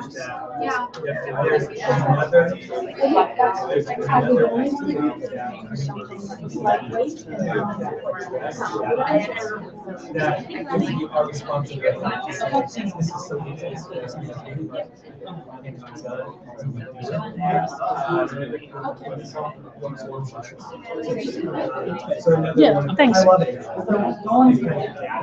That was kind of my idea, yeah. Like it could just be like I'm sending it from Adler, so maybe it just says Adler it's on Adler. But I was thinking that like a parent opening this might find some value in it if they see that it's like supported by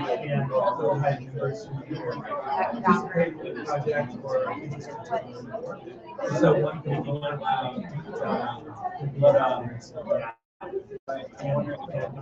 there's always like on the website, they always have like words on them for paper information. I don't agree.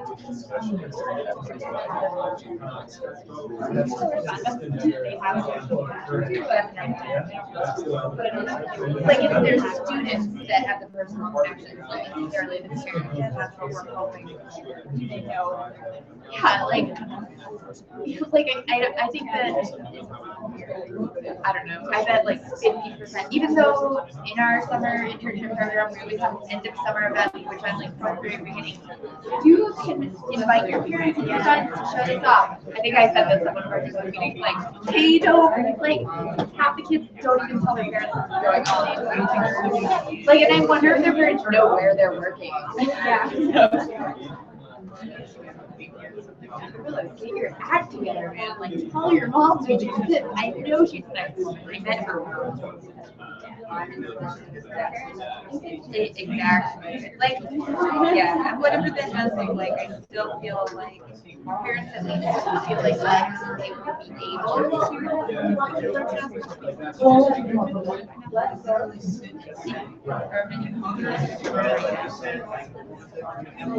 So if there are other suggestions. I'll just get our narrative published on the blog.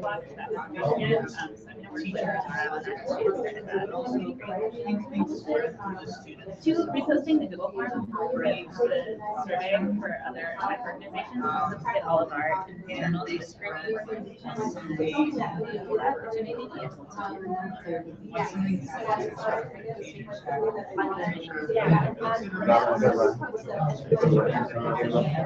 I don't think I've worked in Moonshots and we still need to we're all good. What's that? Oh, yeah, I'm sorry, what did I call it, Julia? Yeah, Alec. Other people, thanks for inviting me. Oh.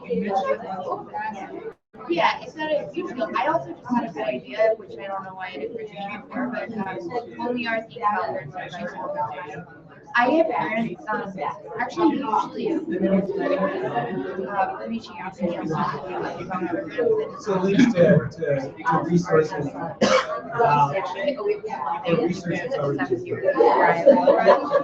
I also occasionally get things from parents reaching out as well, but since these parents are already in the habit of reaching out and like asking for this information, they get together people talking about how they would like it to come to them. So, I don't know if you guys have parents who have reached out to you about more information, but that might be a good piece of information. Like sending them that say like, hello, so and so, you have someone who's reached out to have in your opinion, and I bet you there are other One day a week, one day a month. It's been an hour helping somebody. I'm sorry, I didn't mean to say it. I'm sorry. I was like, it's like saying it. It's like swearing.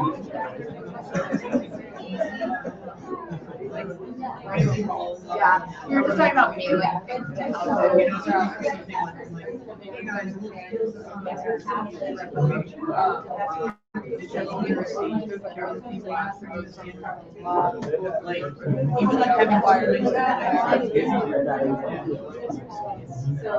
Do parents read Red Eye? I don't know that, like, I think the target audience for Red Eye is like 20 to 30 something years. And I don't know if they count as parents. But yeah, it's a good idea, like something with broad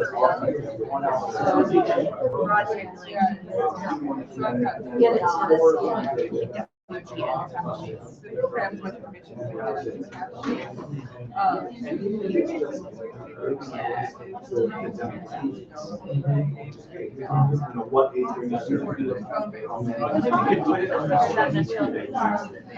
I don't know, older kids love I had a kid stitch a patch to a t-shirt yesterday at our hangout, or no, he had done it at home and wore it to our hangout. Like, can you believe you like got out a needle and thread to sew on a patch I gave you? I know. It was okay. Admittedly, it was for the movie Interstellar. It was an endurance patch, but still, I gave it to him, and he's like, "I want to sew this on my clothes." And I was like very upset. So I think they wear stickers home. If I said like, "Hey, make sure to show your dad this," or show your mom. Yeah, exactly. It would be like, "This is cool thing you got it to Adler." Yeah, it should emit noises only adults can hear.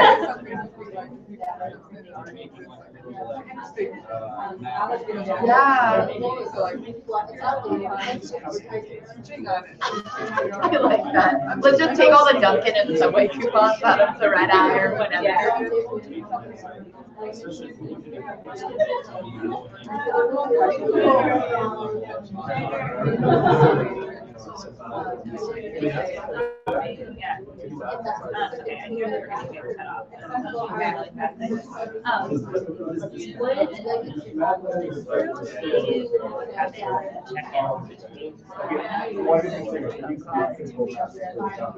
Yeah.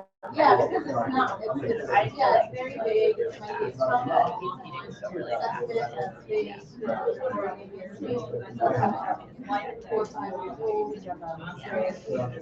and then the other thing is the RFP is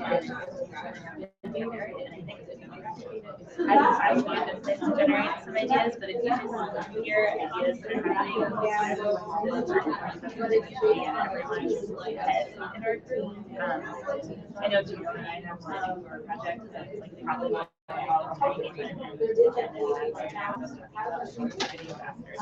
project that would be fairly focused. Just the problems that we're about, and I know like yeah, no, this is actually this is the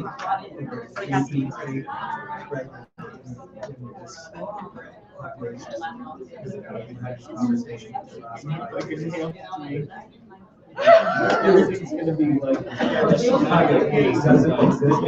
Hi, everybody. Time's up.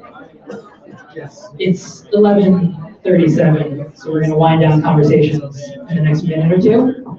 And then Maria Hibbs is gonna start talking at 11:40. And she's gonna tell you all about the RFP, which we gotta get. So open now and it's do we have anything else? No. I thought I wanted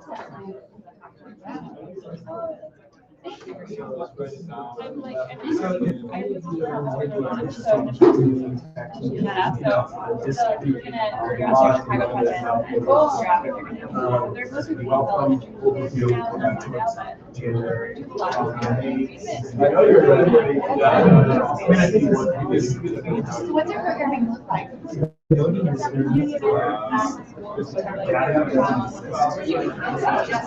like parent workshops about how to challenges learning how to read. They're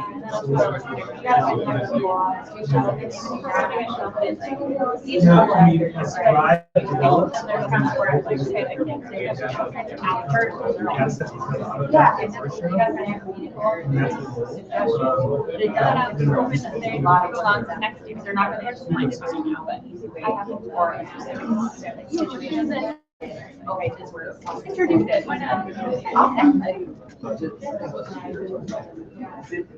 Oh, yeah, that's fine. Right, yeah, so.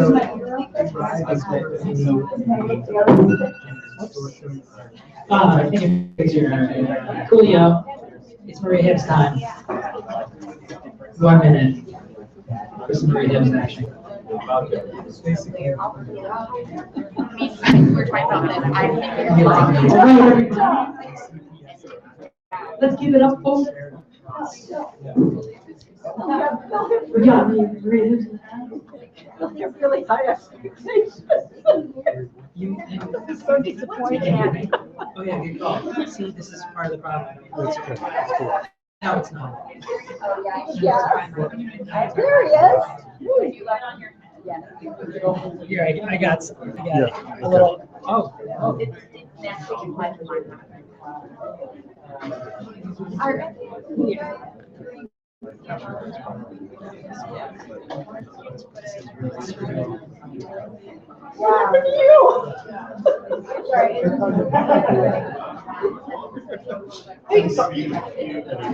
All right. If you would all take a moment to turn your attention to the front of the room. I'd like to introduce the wonderful Maria Hibbs. You're the director for the executive director for the Hive Fund for Connected Learning at the Chicago Community Trust. She's going to be telling us about this next round RFP, which is got more time for you. It's excellent, she said. Here you go. Yeah. Great news. Good morning, everyone. I realize that I am the person who is standing in the way of the rest of your day. So I hope, so I hope that what I have to say is useful to you.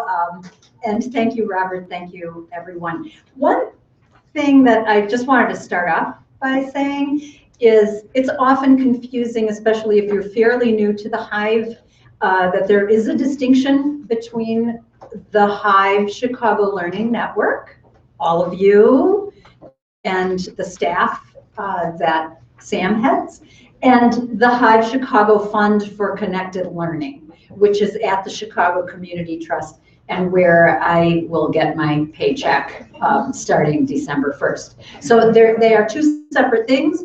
The Hive Chicago Fund for Connected Learning is about supporting the work that you do through the Hive, but it's about connected learning writ large in the city.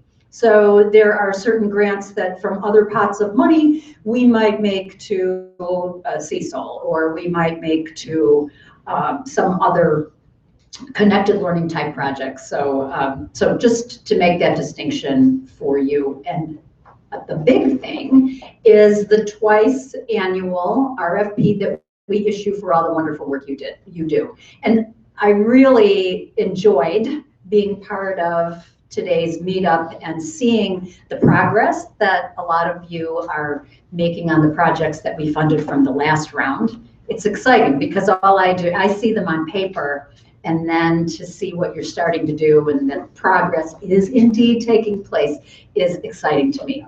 So now we've got a new RFP, and that was issued a couple weeks ago. We'll have about $600,000 available to prospective grantees. And this is to focus on your summer programming. So be thinking ahead for that. What I'd like to do is not spend a whole lot of time on mechanics or details about the RFP. I want to direct you to the fund page on Hive's website. And so I'm excited to have that too. Thank you to Hive for really putting that together and having a place to park all of this information. So check that out. And then, so there's a lot of information on there. We will also be having a workshop on December 11th, and thank you to Hillary at the Art Institute. It will be there, yay. And it will be from 2 to 5 o'clock. Might not take that long, but we just want to make sure that we have enough time for any questions you all may have and to work through some new things that that are being introduced through this RFP. So mark your calendars, December 11th. That is the workshop. I think that will rip it in for me. Okay, Robert. Wow, you I'm got it tapping one way. here to, oh, there we go. So what's new? So what's new? The Hive web page, which I just talked about, and the timing. So I'll talk a little bit more about that in a couple minutes. The timing of the RFP this year is a little bit different. The fact that we're going to be including, or that we have included some language about responding to moonshots. That's new. And then the real new thing for all of you who will be applying is that there's a new process. And again, at the workshop that we have is where we'll get into how you use the new process, which is the Chicago Community Trust Grant Central System, to apply for a grant. So that's what's new. So without getting into a lot of mechanics and detail, one thing, if you're thinking about submitting a proposal in this upcoming round or any round in the future, really think strategically. Start thinking not only about what your project is today or what you think you want to address in this round, but what that project is going to become. What's the big idea? What's the big idea you're trying to advance in any project that you're going to be requesting funds from the fund for? So look ahead. You don't have to have all the answers to what that big idea is, but have that in mind. And so, as you know, or as many of you know, the structure for grants through the fund is one, it's a strategy that is based on pathways for you to think about how your project moves from a glimmer of an idea to a fully implemented project that's ready to be sustained on its own in the future. So start thinking about, again, think strategically about what your big idea is, but if you're starting with one of those $10,000 glimmer grants, just who are the partners you want to bring together to make that happen? Who, you know, what questions do you have to answer in that particular span of time, like 3 months in that glimmer grant, in order to move the project forward? Then be thinking about, okay, so what will we do when we pilot this? How will we spread it? How will we sustain it in the future? You don't have to have all of the answers to those questions, but you have to demonstrate that you're thinking about the fact that you have to answer those questions someday. And your projects, some may never get past a glimmer, and that's okay. Some may never get past a spark, which is the next phase where you pilot it. And that's okay too. But the idea is to be thinking about eventually, we want all of your ideas to be super successful, and they're sustainable and they're adopted in Chicago or nationally or internationally because that was your big vision. Okay, so think ahead. There are many good examples of project progression on those portfolio pages that Elsa talked about a little bit earlier. So check those out and learn from some of your colleagues. Timing is everything, because every round there's a new cadre of proposals that come in that we have to decide among. And when I say we, it's the people like me from the fund, the proposal reviewers who come from our funders as well as other hives, and at the end of the day, the fund advisors who make the final decisions on the proposals that we recommend. So we're moving to a little bit of a, well, it's really a big change in how we're timing the RFP. So this round one is it's really ideally suited for projects that may be at glimmers and sparks now and are ready to move up to the next level, because you will, by the time you need to submit your grant application, have results from the pilot you might be piloting, and you may already have a vision for what the larger, the scaled up project could be. So think about the timing and think about it not only for this round. Think about any projects that you may have in mind. Think about them for next year, 2 years from now. How would you take your project and move from level to level to level in a way that is strategic for you? So this information is on the website, on the webpage. It was in the blog that that went up on November 7th when we issued the RFP, and we'll talk more about this at the workshop. So there are a couple of priorities in this particular round, and probably in the future, because your Moonshot work is really important. And the Moonshot work, it's about solutions to connected learning. And so the extent to which some of your projects address those moonshots will be really important. Those are things that will help put your proposal kind of over the edge in terms of being salient to the reviewers. So, look at those persistent challenges. Take some of the work that you're doing and apply them to a project that you may already have in mind. Use your proposal as a vehicle to drive some solutions that really make a difference to the Hive and the work that all of you do.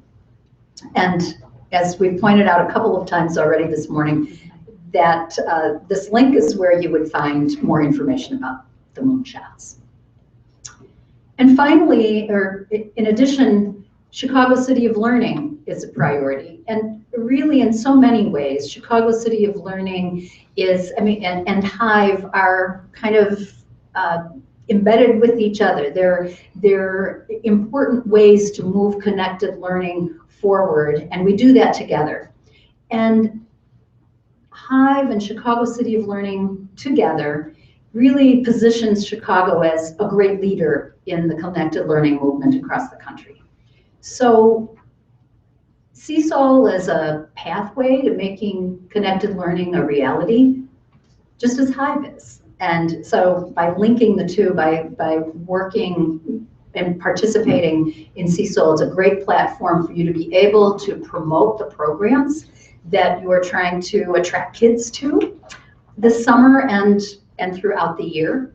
And it's a great way to advance the idea, the priorities of Hive, the goals of Hive, especially around equity, getting your word out to more kids who may not have access to the programs that you offer, ways to create pathways, ways to create value beyond the Hive itself.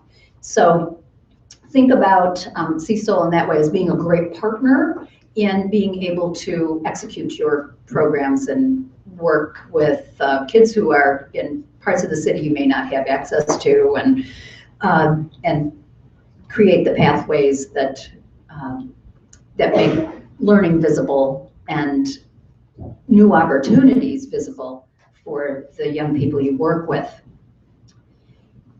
At the end of it all, we're here to help as you develop your proposals, as you develop the way to respond to this RFP. And when I say we, primarily the Hive staff who will work with you most closely, but I'm also very happy to take questions or provide any advice that I can. We've got the December 11th RFP workshop coming up, and that will be a great way to get not only more information about the proposal and the substance of the RFP and what your proposals can be and work themselves into, but also, again, about the process. There will be a portion of the program that will help you, that will introduce the new Grant Central process that you'll be using to submit your applications on, and time to kind of register your orgs on it, etc. A really important thing, I think, is to access the intent to apply form that is on the RFP website. That way, we will know who is really serious or kind of contemplating submitting a proposal under this RFP and what some of your questions might be.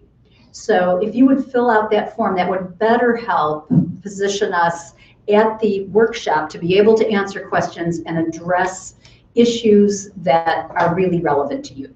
So please fill that out, submit it. If you're at all thinking about applying for a grant through this RFP. February 2nd may seem like a long time away, but it's not. So it's really never too early to get the kind of advice and support that Sam and Elsa and Robert in particular can provide to you around submitting your proposals. And a week before you submit your proposal is probably not the best time to ask them for that kind of advice. It's thinking it through all the way along and getting the kind of support that they can provide in helping you submit the best proposal you can and think through your project in a real, again, strategic way where you're taking timing and substance and project progression into account as you work on your proposals. So that is what I'd like to conclude with today, because again, you'll get a lot of information at the workshop coming up. But do you have any questions at the moment? No? No, I am standing in the way of the rest of your day. So, have a good day, everybody, and thank you. So I'm going to wrap this up nice and quick, and I just want to say Maria will be here, and we'll be here for the next 30 minutes or so if you have some quick questions as we clean up about this. There's two links that we shared in case you were confused by the two different links. You should start at the hivechicago.org/fund page, because you'll get a lot of background info that could be useful. There's a link there that'll also take you to the hivechicago.org/RFP page. That's where we get a little bit more into specific details about this. The form that's linked on that page, Maria's referencing to ask questions, to get our attention, to put your hat in the ring. I just want to extra emphasize that we don't review the proposals. We don't vote on them. We see them, we look at them, and we understand the context that you're working in. So the beautiful thing about having the network separate from the fund is that we're free to have, conversations with you that are really, really, revealing, if you want to be, about your struggles, your concerns, your questions, without having to feel the pressure of, showing your hand or anything. So definitely come to us if you have any questions, and the earlier the better. Use that form, and we'll be looking at your responses to get back to you. So use that as a way to reach out to us. Housekeeping, Angie's got to make a quick announcement. Before she does, I'm just going to know, well, actually, Angie, do you want to just stand up and shout it? Yeah, that's fine. Okay, go. Hi, I'm Andrea. I work with Free Spirit Media and I run the Real Shy Youth Program. And we're doing the CTA Transit Opportunity, Real Shy PTA. So I just wanted to kind of introduce myself. I'm on red hair, if you need to find me. Just to say, if you're interested in contributing either with the meme making or with finding a young person to share their story, please find me after. I'm really hyper communicative on email directly, so you guys don't have to keep talking on mini group and bombarding other people. Yeah, and I can also give you my cell phone number if that's easier, but I just wanted to let you all know I'm the one sort of in charge. The young people are really in charge, but I'm just here. So, thank you. Thanks, Andrea.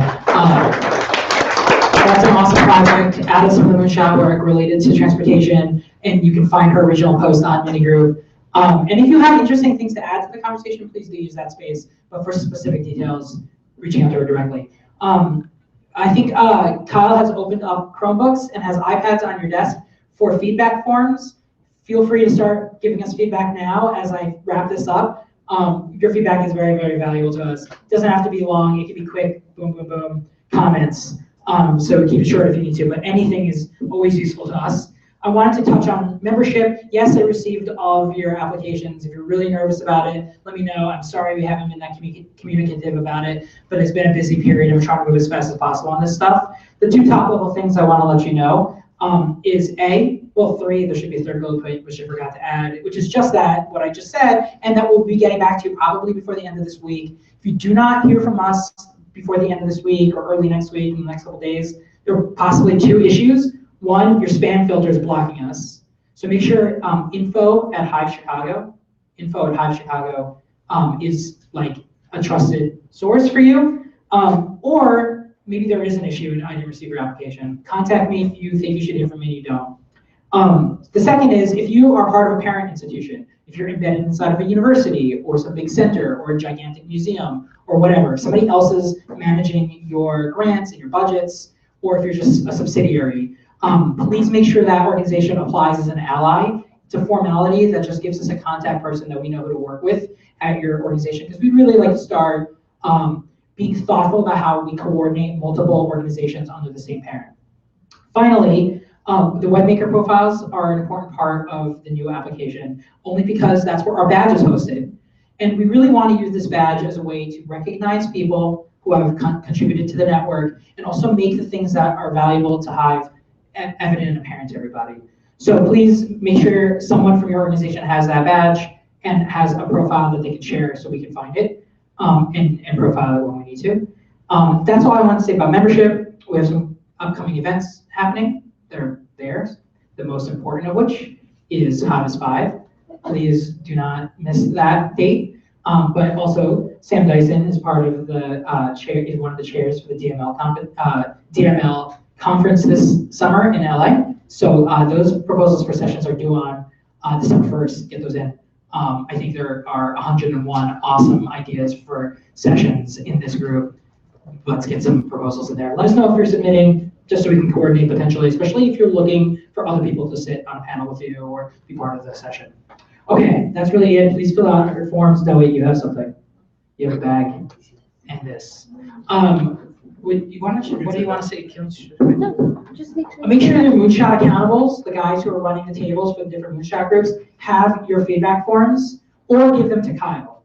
Kyle's right here. So either give them to Kyle or to that person who's facilitating your table, so we can collect that information. Super valuable. Please do the feedback forms. They're on their Chromebooks and iPads right in front of you, so you don't even have to think about it. Just grab one of those, get it done. I think we're just. Do you have something to say? I do have one thing to say. Pardon me for taking more of the time that you have set for the rest of your day to begin, to just say, one, thank you so much for the richness of what you've brought today. Every time we come together, it's really, let's get a slow clap going on that.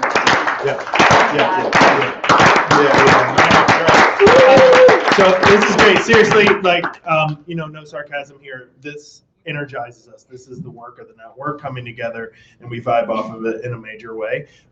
There are a lot of people who make this network what it is, and bring the energy and the character. And people move on from things to other things, and I just wanted to take a moment to give serious love to Brother Mike Hawkins, who is, can you stand just so we can, you know, yeah, right, yeah.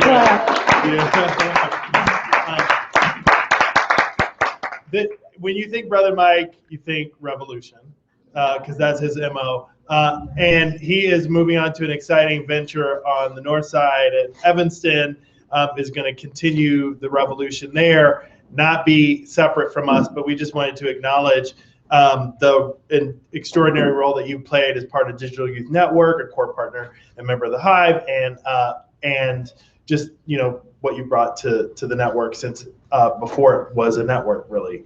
So we got a simple tote bag here for you, but we're going to stuff this with 10 Hive t-shirts, fluorescent ones for your youth, so you can spread the Hive buzz up north. Mad love. Cool. Thank you. That's it. That's a wrap, guys. Thank you very much.